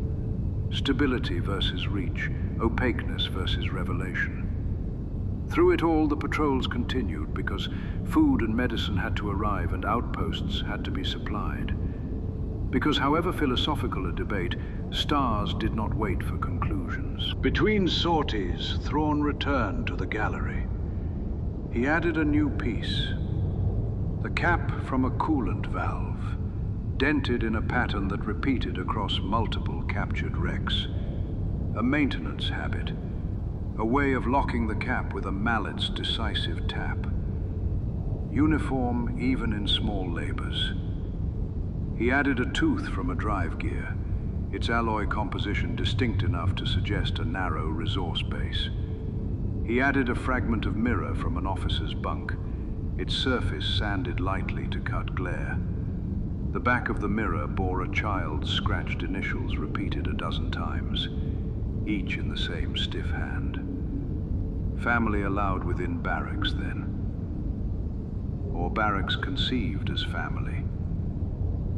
He filed the idea away, knowing it would matter when predicting morale under strain. Not every lesson came from the enemy. In the long, dark rest periods when the Skywalkers recovered from the drain of navigating uncertain currents, Thrawn sat with them quietly in the wardroom, saying little, memorizing the set of their shoulders and the way fatigue changed the color of their eyes. He asked the commanders of each patrol ship to rotate duty rosters so that the children navigators would wake to familiar voices and scents, a stability that, though it could not lengthen their gift, could make its use less cruel. He learned, by slow accumulation, that the art of war had to account for the art of care, or else victory would devour the very people it was meant to shelter. On this point, even his most skeptical critics could find no fault. Weeks later, a captured data canister, salvaged from a destroyed marauder ship at the price of 2 ruptured coolant loops and 1 scorched hand, yielded partial navigational logs, corrupted but legible where it mattered. The stamped glyph at the header matched the crate lid emblem. The time codes aligned with the cadence on the alloy slate. Routes overlaid perfectly with the buoy intercepts. The pattern had completed itself, answering doubt with correspondence. Art, doctrine, movement. 3 faces of one mind. Thrawn sent the packet to the Myth archivists with a spare note. Convergences attached. The formal reply arrived 3 days later. Receipt acknowledged. Adjusted patrol directives appended. It was the closest the elders came to saying well done. He did not require more. On a quiet watch near the end of the season, the patrol drifted along the shadow of a blue giant while engineers tuned coils and medics inventoried anesthetics. In the gallery, the helm panel and pennant cast angular shadows against the bulkhead. Thrawn studied them one last time before the alert klaxon pulsed. A new vector bled across the tactical grid, bright and straight as a painter's knife. It pointed not along the border, but into the Ascendancy's heart. He felt, in that narrow beat between recognition and order, the entire weight of what the fragments had been telling him since the first paint stroke. The tide had learned the shoreline. Pressure would now test stone. He closed the gallery door and walked toward the bridge, the cadence of the alloy slate marking his steps. Short, short, long. Pause. Long, short, long. The lesson of art was complete. War would reply. Drop tone. Chapter 9. Pressure against stone. The alarm that rippled through the patrol was not a shriek, but a pulse. Measured, insistent, impossible to ignore. A vector had appeared on the grid. Not grazing the border, as so many before it had done, but piercing inward with confident directness. The buoy network Thrawn had seeded months earlier woke one after another, their quiet beacons handing the intruder off in a chain of acknowledgements. The pattern was unmistakable. The marauders had found not merely a path, but a corridor. A line of approach that ignored the older lattices and struck toward the Ascendancy's settled stars. On the flagship's bridge, displays unfurled like fans. Officers took stations with the economy of habit. The Skywalker, a boy this rotation, solemn as a sealed archive, stood very still, eyes half-lidded, breath paced by the navigator at his side. The child's hand rested in a shallow bowl of warm water, an old practice to anchor drifting senses. The vector burned above them, a painter's cut of light. Thrawn did not raise his voice. He did not need to. He stepped once to center himself amid the map, then began. "We will not intercept along the strait," he said. They expect pressure in line. We will answer with absence. Orders flowed, precise and spare. 2 escorts folded out along shallow diagonals to take up shadow positions behind dust veils. The 3rd slipped beneath the plane of approach, drifting dark so that its outline matched the pale band of a gas streamer. The flagship throttled down to a patient crawl, presenting the least possible signature. On the starboard side of the grid, 3 buoys were turned faintly toward a decoy schemer, brightening just enough to suggest watchfulness where none was intended. At the council lattice far away, the alert made its circuit. The 9 families received it in their different modes. The myth in measured breaths, the Arisi with thin smiles that held no warmth, the Plick with questions about supply lines and repair stock. None of them yet knew whether the pulse would fade into bureaucracy or strike something that could not be papered smooth. The intruder arrived as predicted. 5 ships in wedge, points jagged with outboard batteries, their hulls banded in that disciplined geometry Thrawn had memorized from panel and pennant. They did not blare a challenge or flicker warnings. They moved with the courtesy of professionals who had concluded that language would not serve their purpose. At the 3rd beat of their cadence, the lead ship began the sanctioned deviation, angling to rake the flank that old Chiss doctrine always left lightly held. Thrawn did not shift to meet it. He held the flagship steady, a placid surface without ripples. Beneath the plane, the hidden escort crept forward on maneuvering thrusters so weak, even the buoy nearest to it could not decide if it moved. The ambushing pair in the dust veils turned as one, presenting their smallest cross-section. On the beat where the marauder expected prey to recoil, Thrawn opened a corridor. Shields on the flagship thinned along a narrow band, an invitation that looked like oversight. The deviant ship took it, duty and permission aligning, and rolled to tear through the weakness. In the same moment, the buried escort pulsed its engines once, hard, throwing a wave of thermal bloom into the re-entry arc the marauder would need to complete its maneuver. The enemy's hull shuddered in the bloom, bled speed, and slid not into the corridor, but into the thin, bright cone the dust veil escorts had been holding like a held breath. Their fire arrived not in rage, but in rhythm, stitching the ship's side where the chevrons of its plating promised coherence. Cohesion parted. The wedge stumbled. The remaining 4 pressed on, doctrine unshaken.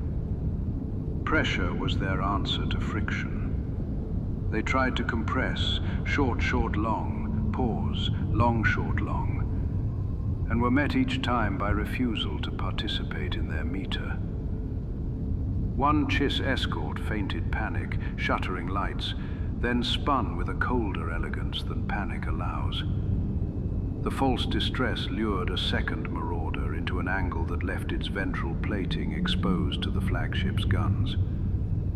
Another came hunting for the flagship's bridge silhouette and found at that precise tier a curtain of jamming that turned targeting to static. The Skywalker swayed, sweat beading at the hairline, and found the next fold through space like a fingertip finding the seam in cloth. The battle lasted 9 minutes by the flagship's clocks. When it ended, 2 marauders were wreckage, venting glitter. One limped into a hazardous jump that would likely scatter its atoms across a dark sector. 2 retreated along the strait with the same economy with which they had come. The patrol took scars in return. One escort with a ragged hole just abaft the bow, another with a spun gyro that made every turn a prayer. But all 3 remained under power, and the child at the bowl of water closed his eyes only after the last hostile curve vanished. Thrawn ordered silence across the grid for 30 breaths. No pursuit, no triumph. Engineers moved as if in a temple, hands steady with the sacrament of repair. Medics went to the wounded with that grave tenderness learned aboard ships, where every life is a controlled atmosphere. On the flagship, the gallery door remained shut, but the art inside had already been consulted. The reply had been composed long ago. The report that went to the Myth was as exact as a ledger. Intercept coordinates, vector maps overlaid with the painted grammar of the enemy, casualty lists set down with the same ink as fuel consumption. Attached was an addendum addressed to all 9, a recommendation for lattice-wide changes to border doctrine.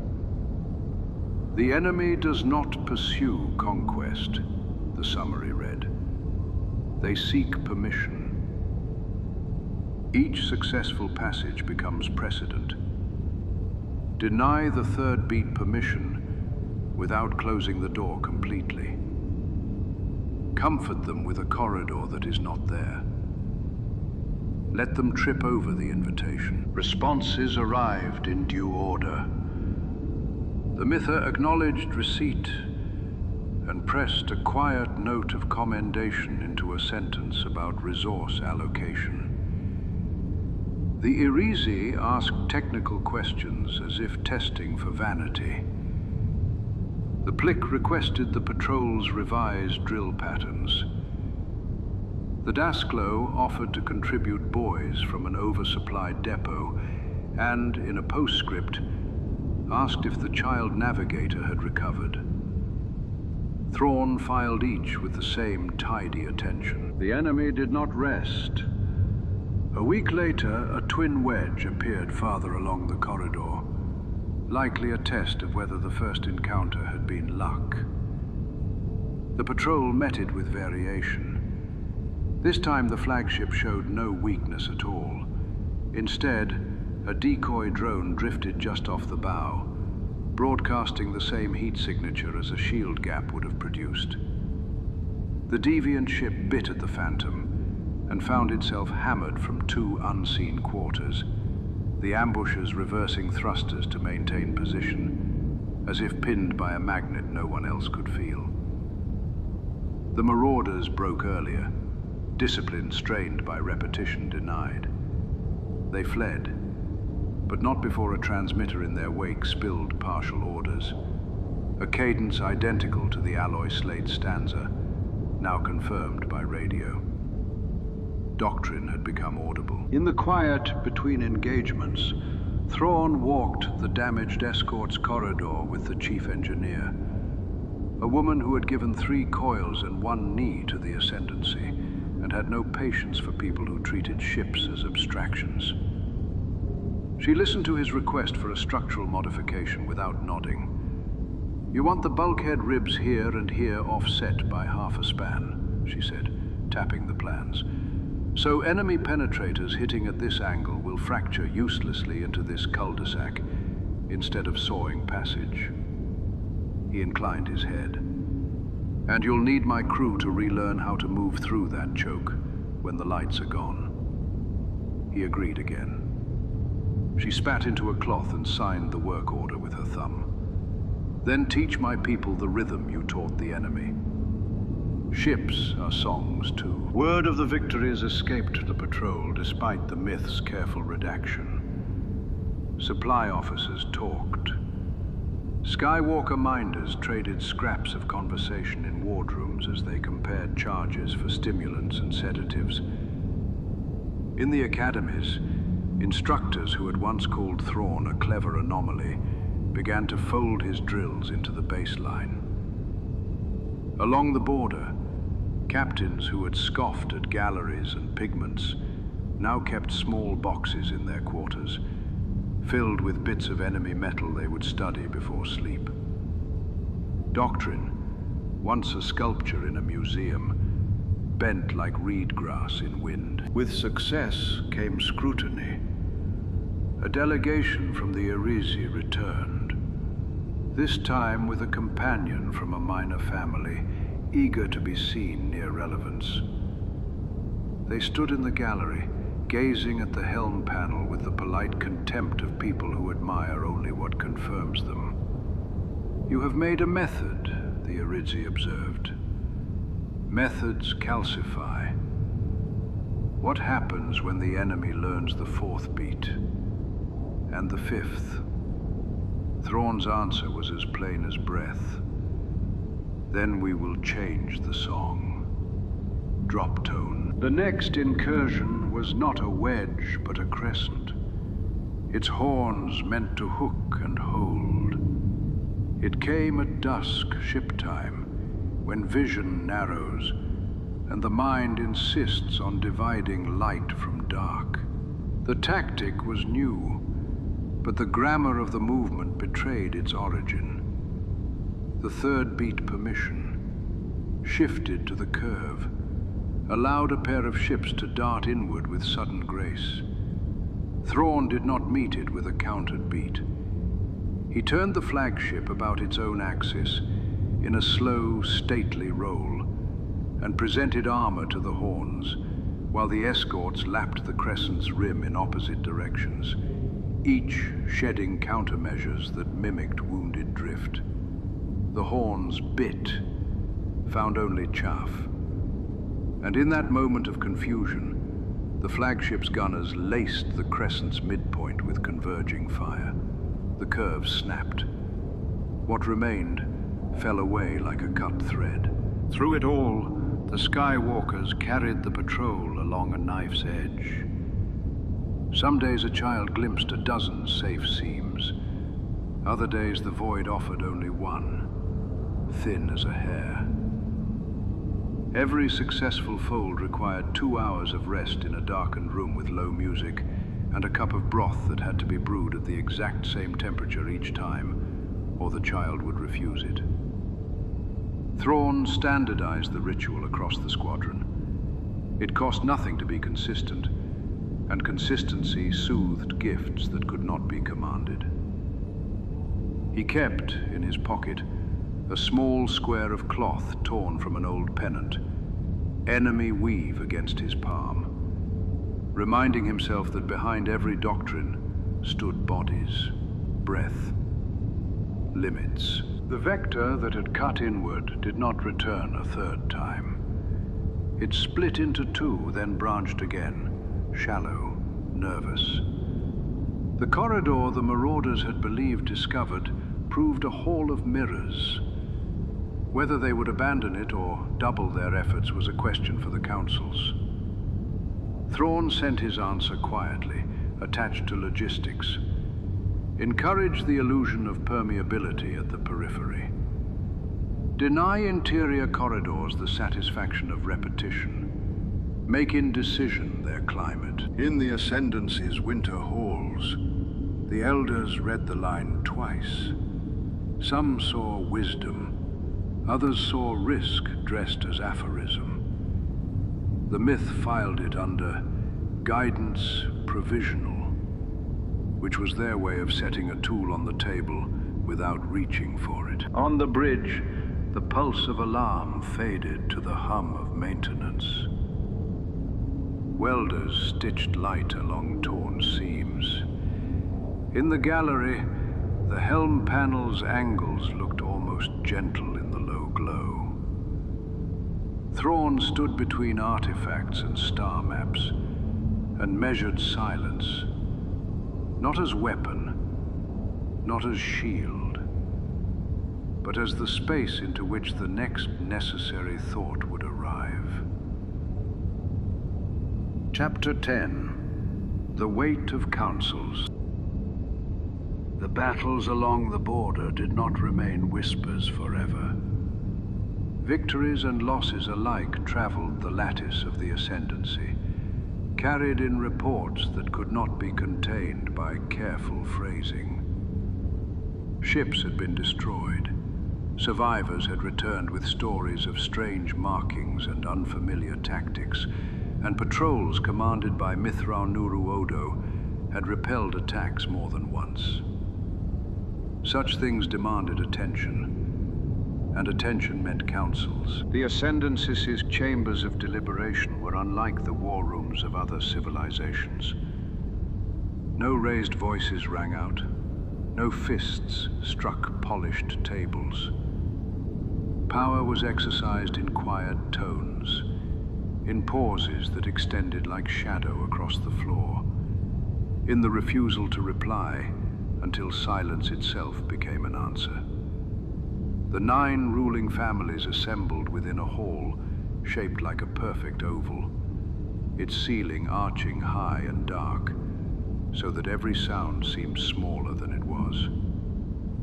Light fell only upon the speaker's ring in the center, leaving the galleries in patient dusk. Thrawn was not of the ring. Adoptives did not speak in these councils unless directly summoned. Instead, he waited in the shadowed periphery, seated among aides and observers.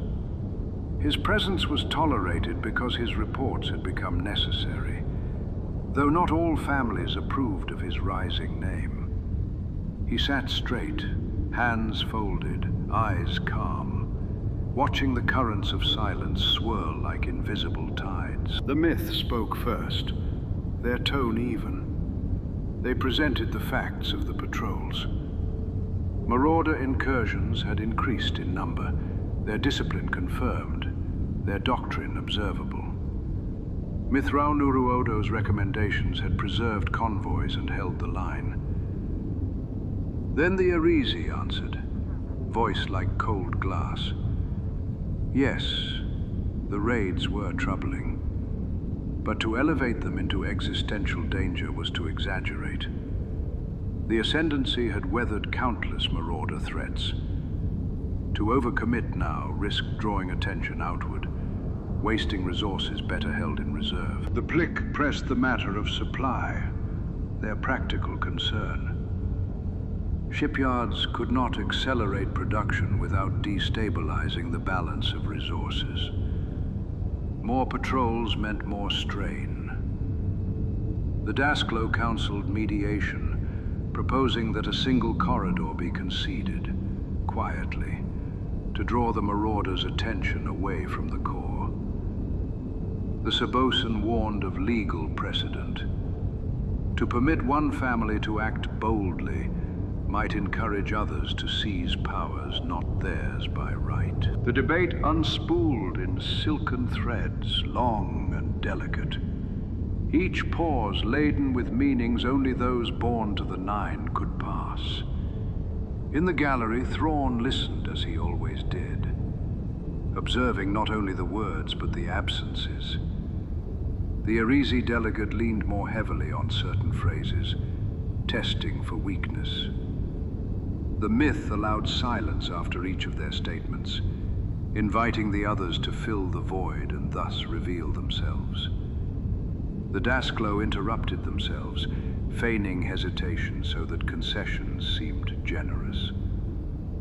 All was performance, but performance that ruled lives, as surely as any fleet. At length, an elder of the myth turned their head toward the gallery. Their eyes found Thrawn's, steady and unblinking. The gesture was invitation. He rose, walked the long curve of the chamber, and stepped into the ring. Tradition required he bow. Not deeply, for he was no supplicant, but with acknowledgement of place. When he straightened, the oval hall was silent. He spoke with the same moderation he had used in his reports. He described the enemy not as pirates, but as a culture. Their art, their markings, their disciplined retreats, their timed aggressions. He explained how each fragment revealed coherence, and how coherence was the seed of expansion. He outlined how the enemy's methods sought permission rather than conquest, each raid a test of the Ascendancy's silence. Every corridor they cross unopposed, he concluded, becomes precedent. To them, Absence of resistance is assent. Some faces in the shadows remained impassive. Others flickered with displeasure. It was not the content of his words that troubled them, but the manner. Too direct, too clear. Clarity was dangerous in the councils, where ambiguity was shield and currency alike.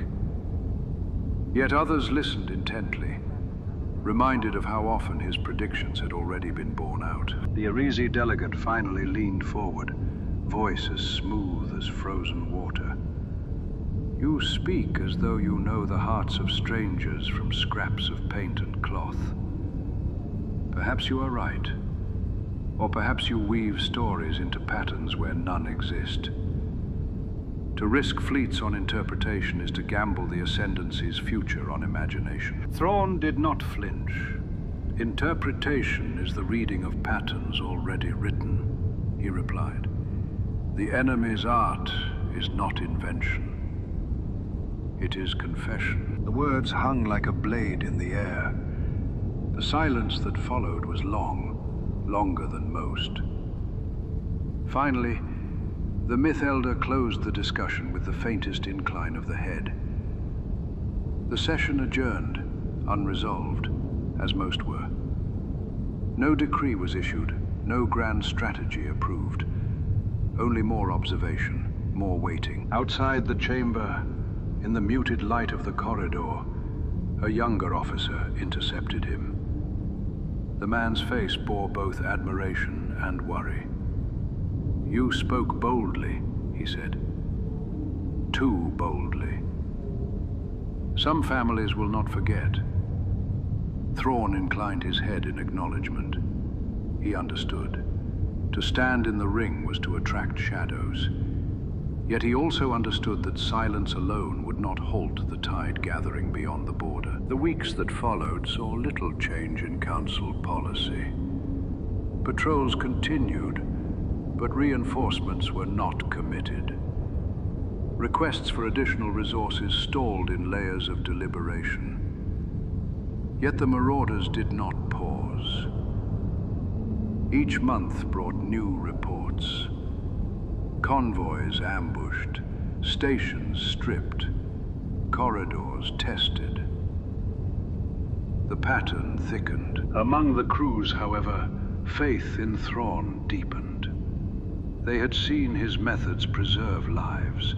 They had watched his unorthodox drills prove true in battle. In wardrooms and mess halls, his name became shorthand for survival. To serve under Mitth'raw'nuruodo meant a greater chance of returning home. This was a kind of authority the councils could not silence, for it grew not from decree, but from lived experience. In private, Thrawn continued his studies. He added to his gallery a cracked visor painted with 3 intersecting chevrons. A ration tin marked with rows of angled cuts that might have been inventory tallies, or perhaps prayers. He compared the rhythm of their raids to the rhythm of their art, noting the consistency. Always the same cadence, short, short, long, pause, long, short, long.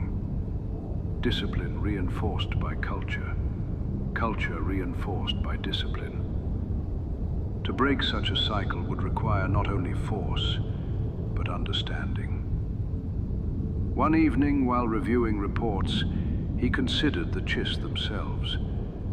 Their councils prized silence, their families prized balance, their fleets prized endurance.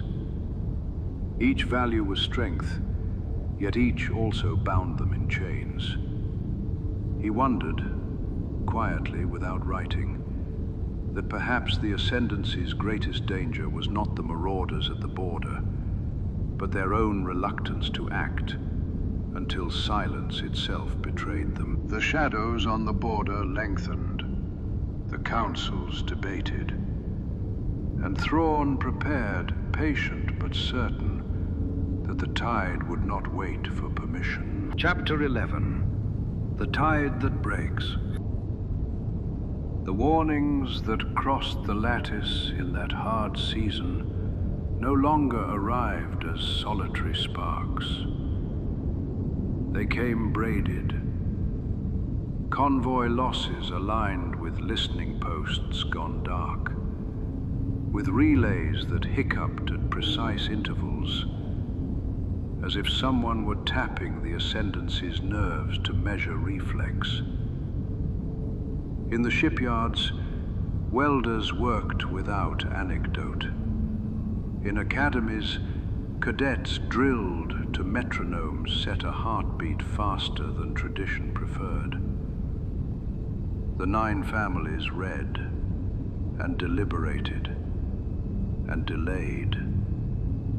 Then 3 border systems reported paired wedges and crescents on the same day, moving not to plunder, but to hold. Silence could not cover the shape any longer. The tide had chosen its hour. Orders, when they came, were conservative and late. Reinforcements were dispatched to gird vulnerable lanes. Patrols were aggregated into task groups under senior captains, whose reputations rested on survival more than flourish. Mitth'raw'nuruodo's patrol was assigned a fulcrum, a junction of routes where dust veils and asteroid belts formed a geometry of concealment. If the tide pressed there, the center would hold or break by the quiet work of angles and timing. The maps of the junction stretched across the flagship's display like a woven mat, fibers of routings and eddies, pockets of gravitational mirage where ships could vanish and reappear half a breath later. Thrawn stood before it with the patience of a carver facing a stubborn stone. Around him, the squadron commanders waited for assignments that would either write their names in ledgers or fold them into memorial lists read behind closed doors. "We will not meet strength with strength," he said at last. "We will meet cadence with a longer rhythm." Pause. He laid the plan with careful hands.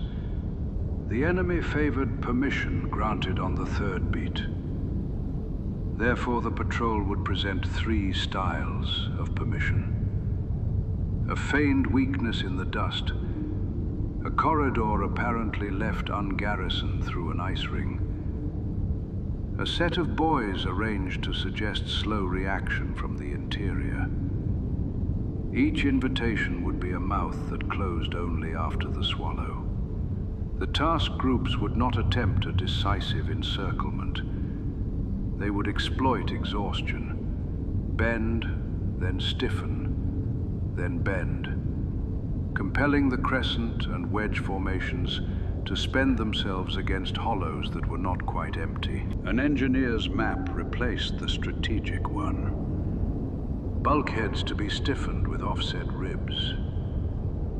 Ventral armor trimmed to shed glancing blows at the angle the enemy's side batteries favored. Jammer arrays tuned to the precise bandwidths the captured alloy slate's rhythm suggested would carry command.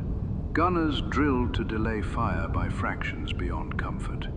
Helms trained to deny instinct its recoil. The Skywalkers, 3 assigned to the fulcrum, rotating in a fragile procession, were given dark rooms set to identical scent and temperature, warm bowls of water, low music, the same ceramic cups passed from hand to hand like a rite. When the tide arrived, it did not announce itself with bravado. It collected, dots on the far side of dust that became pricks, and then ships. 7 wedges and 2 crescents at first count, their surfaces a liturgy of known angles. Transmissions pulsed between them in the cadence Thrawn had come to hear in his sleep. They spread just enough to suggest confidence, then drew together in that practiced narrowing stroke that had opened lesser outposts like fruit. The fulcrum bled in answer, a measured leak of decoy heat that trembled as if nerves were failing. "Hold," he said, as the first wedge cut the dust. Hold as the first crescent lowered its horns toward the bare lane threading the ice ring. He canted the flagship's shields to show a seam that the enemy's doctrine would esteem as permission. The hidden escorts, a pair behind the dust and a third below the ring plane, tightened their orbits to barely stable ellipses, anchored on unlit rocks. Now, drop tone, the dust erupted, not in fire, but in motion. Half-buried drones thrown outward on tethers, their skins shedding chaff that sang on hostile scanners like frightened hulls. The wedge's spear broke to catch the feigned drift. The tethered drones snapped back, dragging dust into curtains that swallowed the hunting ships in grit so fine even LiDAR readings smeared to guesswork. From the dust's far edge, a Chiss escort fired not at silhouettes, but at the place where the wedge's third beat permission would require re-entry. The shot passed through absence and struck a prow that had not yet arrived on its own instruments. The prow crumpled inward in quiet astonishment. At the ice ring, the corridor widened like a throat. The crescent lowered, horns poised. The underplane escort fired 3 slow pulses into the ring at a shallow angle. The pulses melted nothing. They induced refreeze, a skin of brittle glaze across a field of shattered remnants. When the horns bit, their own fire ricocheted against the glaze into their bellies. The escort rose out of the plane like a whale, turning to present armor while gunners stitched the crescent's spine with convergent lines that had been rehearsed until the crews dreamed in convergence. The curve collapsed without drama, its halves tumbling into the ring with the tired grace of old architecture. Signals lanced the map. Enemy captains pressing pressure because pressure had always answered. A second wave of wedges cut for the flagship. Thrawn had expected the compulsion. He slaved decoy drones to the flagship's heat signature and sent them outward in a slow peel, each broadcasting the shiver of a shield at its limit. The incoming bolts chased the peel, while the real seams along the flagship's hull rotated out of plane. The shots carved only staged weakness. The gunners held a 2-count past their nerves, and then came down in a sheet upon the re-entry lane no one else could see. 2 wedges staggered. One broke jump early and ripped itself against the gravitational mirage, scattering into a chain of blue-white beads that floated and winked out like festival lamps doused in rain. The battle extended not by minutes, but by measures. The enemy's cadence pressed. The fulcrum replied with patiently asymmetric steps, never allowing the third beat permission to mature into habit. The Skywalkers bled focus and were replaced. A ritual passed from child to child, with murmured scripts the minders had learned to recite without looking at the page. Engineers crawled through warmed compartments thin as a palm, tapping offset ribs with the handles of their tools, listening for the change in tone that meant the ship's songs were holding. Medics moved along berths with a litany of names and temperatures and steadiness of hand. Loss counted itself in commas rather than exclamation. A Chiss escort took a wedge's last, desperate ram on the quarter and held long enough for a sister ship to pull it aside. Afterward, the escort listed in dignified pain. A marauder ship, stripped of command by a well-timed jammer curtain, pressed itself against a cold rock as if asking counsel, then went still. The tide did not break with a single crack. It frayed. The remaining crescents lost cohesion under the denial of their permission cycles and turned their horns towards safety that was not there. One managed the jump and limped away into conjecture.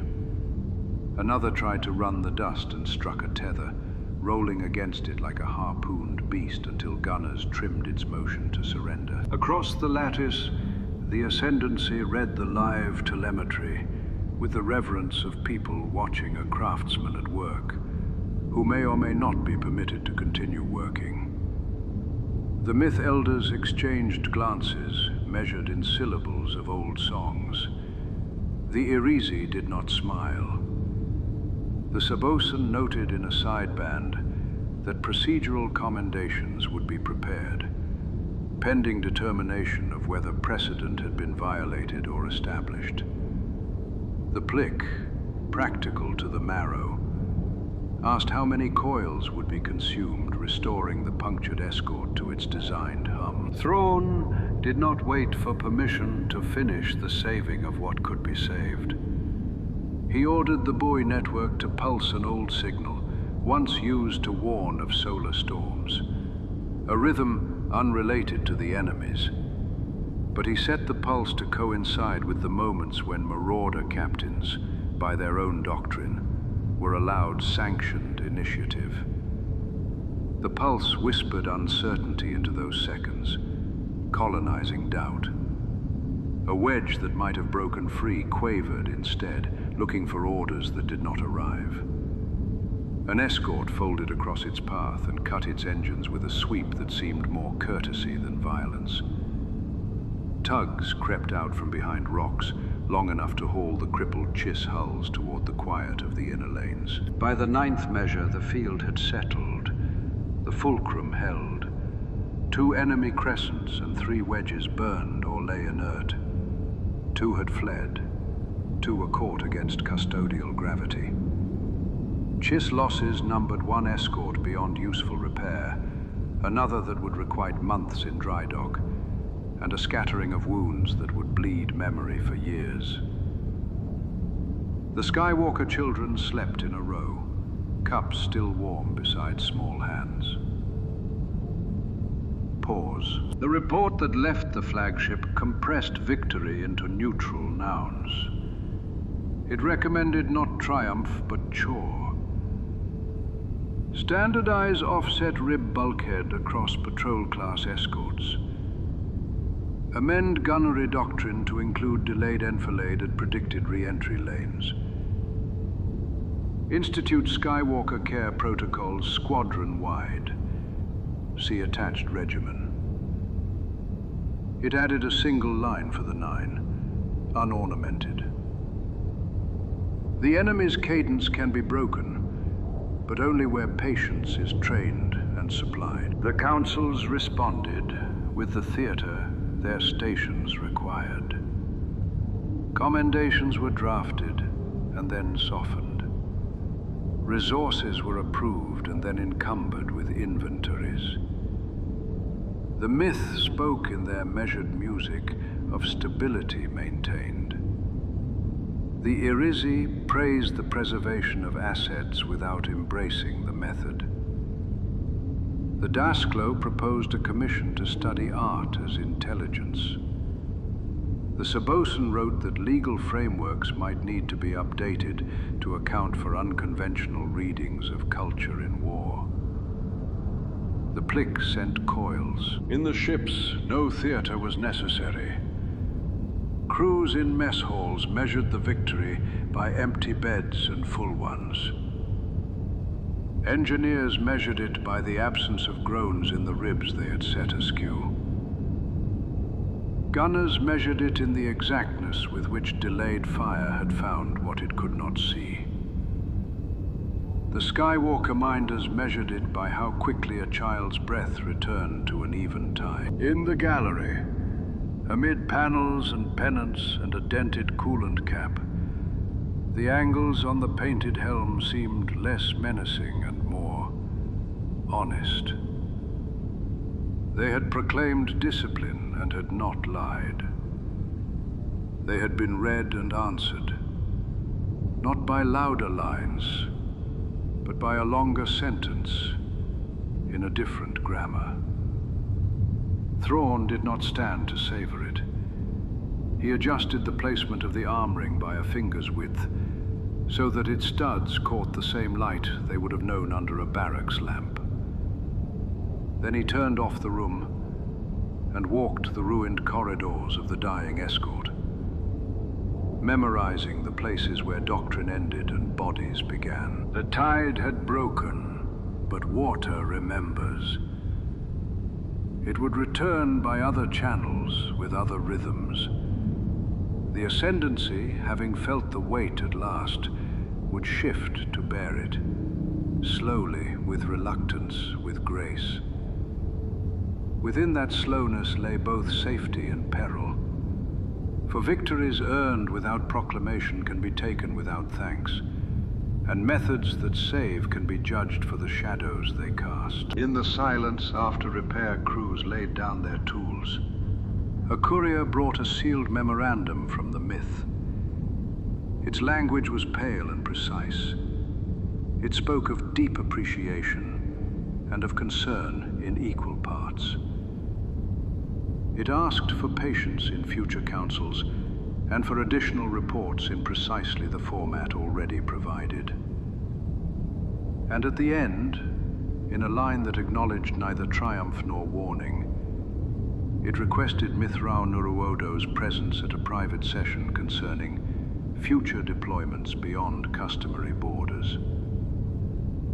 The words contained their own tide. He folded the memorandum and set it beside the alloy slate. Outside the viewport, the dust settled back into its native veil, and the ice ring shone with the brittle glaze that had betrayed the crescent's horns.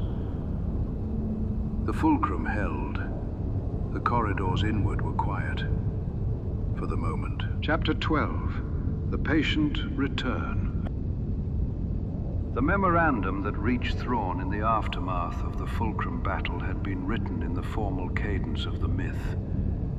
Its sentences gave nothing away, its words balanced as if carved from stone. Yet beneath the weight of its restraint, the message was clear. The Ascendancy could not dismiss him any longer. Mitth'raw'nuruodo was summoned to present his insights to a more private circle. A council within the councils, where silence was not ceremony but shield. The chamber was narrow compared to the oval hall of the Nine. Its walls were lined not with tapestries or portraits, but with shelves of crystal cylinders, each containing archived reports from centuries past. Here the elders studied precedent before sanctioning what might become tradition. Thrawn entered in silence, bowing with the precision expected. The air was cool, scented faintly of the oil that preserved the cylinders. Questions were asked, measured, deliberate, never directly framed as challenge. Could the enemy's cadence truly be trusted as predictable? Were his conclusions drawn from evidence or from imagination? Did art reveal doctrine? Or was he projecting his own patterns into foreign symbols? Thrawn answered as he always did, calm and without embellishment. He spoke of repetitions documented across multiple engagements, of captured fragments that confirmed one another, of tactics that matched the grammar of painted lines. He did not demand belief. He offered interpretation. The decision, as always, belonged to silence. The myth accepted his analysis more openly than before, but the other families remained cautious. To acknowledge the enemy as organized was to admit that the Ascendancy faced more than marauders. Such an admission would demand new fleets, new resources, new alliances between families, commitments none wished to undertake without certainty. The Arisi in particular warned that to embrace Thrawn's conclusions might invite escalation that would draw the Ascendancy into a war beyond its borders. Yet his victories at the border could not be ignored. Crews returned alive because of his methods. Convoys arrived intact because of his foresight. To strip him of authority would invite discontent among officers who had come to trust him more than the councils. And so the decision, as so often in the Ascendancy, was a compromise. Thrawn would be permitted greater scope in patrols, allowed to shape doctrine for a limited number of task groups. But he would remain under observation, his methods scrutinized, his words measured against their own silence. Thus began a new season of watchfulness. Thrawn accepted the constraints without protest. He expanded his gallery with new fragments. A carved bone clasp found aboard a drifting wreck, its surface etched with the same jagged chevrons. A ration ledger scratched into alloy with symbols repeating in triads. A child's toy of wood, painted hastily in the same gray pigment. Each piece spoke of a culture, not of savages, but of people who carried discipline into every part of their lives. He studied them at length, then adjusted his drills, reshaped his strategies, always building upon the grammar of the enemy. At the same time, he began to look beyond the immediate tide. If marauders could cross the labyrinth of the unknown regions, then others could too. The Ascendancy had long believed itself insulated by distance and distortion. But Thrawn understood that persistence eroded barriers. Sooner or later, a greater power would find a path. And when it did, the Chiss would no longer be shielded by obscurity. He began to draft reports that looked further outward, warning that the Ascendancy must prepare not only for marauders, but for civilizations yet unknown. These warnings, like those before, were met with caution. Some elders listened with interest, others with weariness. But each report, each map, each victory chipped away at the certainty that silence would suffice. His name grew heavier with each passing season, a presence in both praise and suspicion. He had become indispensable, and therefore dangerous. Beyond the Ascendancy, history unfolded. Republic scouts pressed further into the unknown regions, their presence faint but insistent. Rumors reached even the Nine of a distant galactic conflict between Jedi and Sith, of empires rising and falling in flames. To most Chiss, these were tales without substance, irrelevant to their cloistered domain. But to Thrawn, they were signs. The tide at the border was not the only storm approaching. Years passed, and the marauders who had once seemed an existential threat became, in time, a managed one. Their patterns were anticipated, their thrusts blunted. The corridors they sought became traps. Their culture remained mysterious, but their expansion was halted. Some in the councils declared victory, others credited tradition. But those who had served under Thrawn knew that it was his reading of art, his patience with silence that had turned the tide. Yet the very qualities that made him essential also set him apart. He had spoken too clearly in halls that valued ambiguity. He had acted too decisively in a society that prized restraint. And so, in quiet deliberation, the councils began to consider how best to place him at a distance. An assignment beyond the Ascendancy, perhaps, or a liaison with outsiders. Somewhere his gifts could be used without unsettling the fragile balance of the Nine. The day came when he was called again to the Chamber of Cylinders.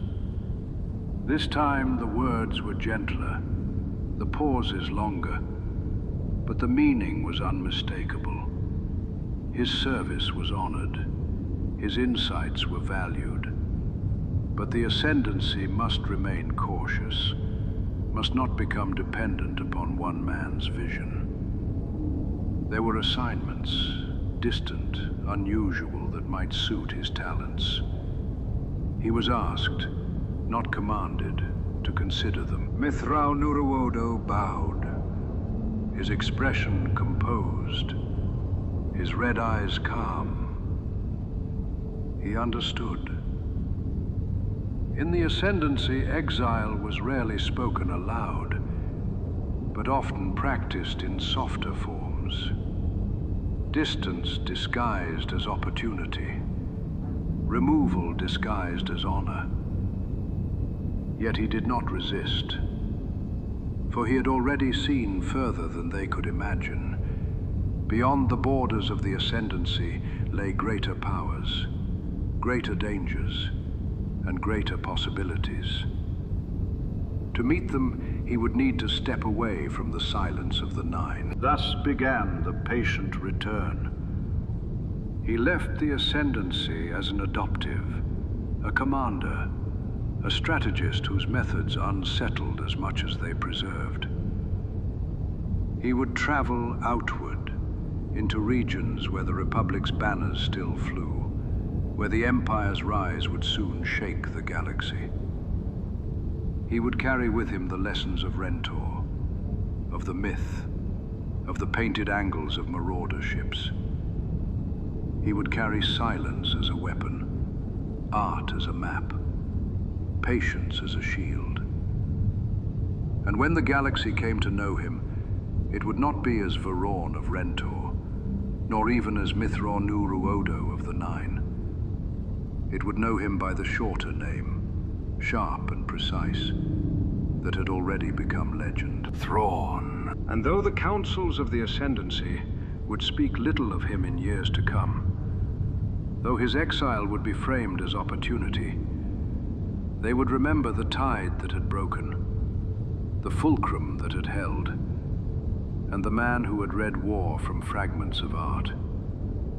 They would remember, and in remembering, know that their silence had once been broken by a voice that had spoken patterns into survival. The tide receded, the Ascendancy endured, but far beyond, another storm was gathering, and Thrawn was already turning his gaze toward it.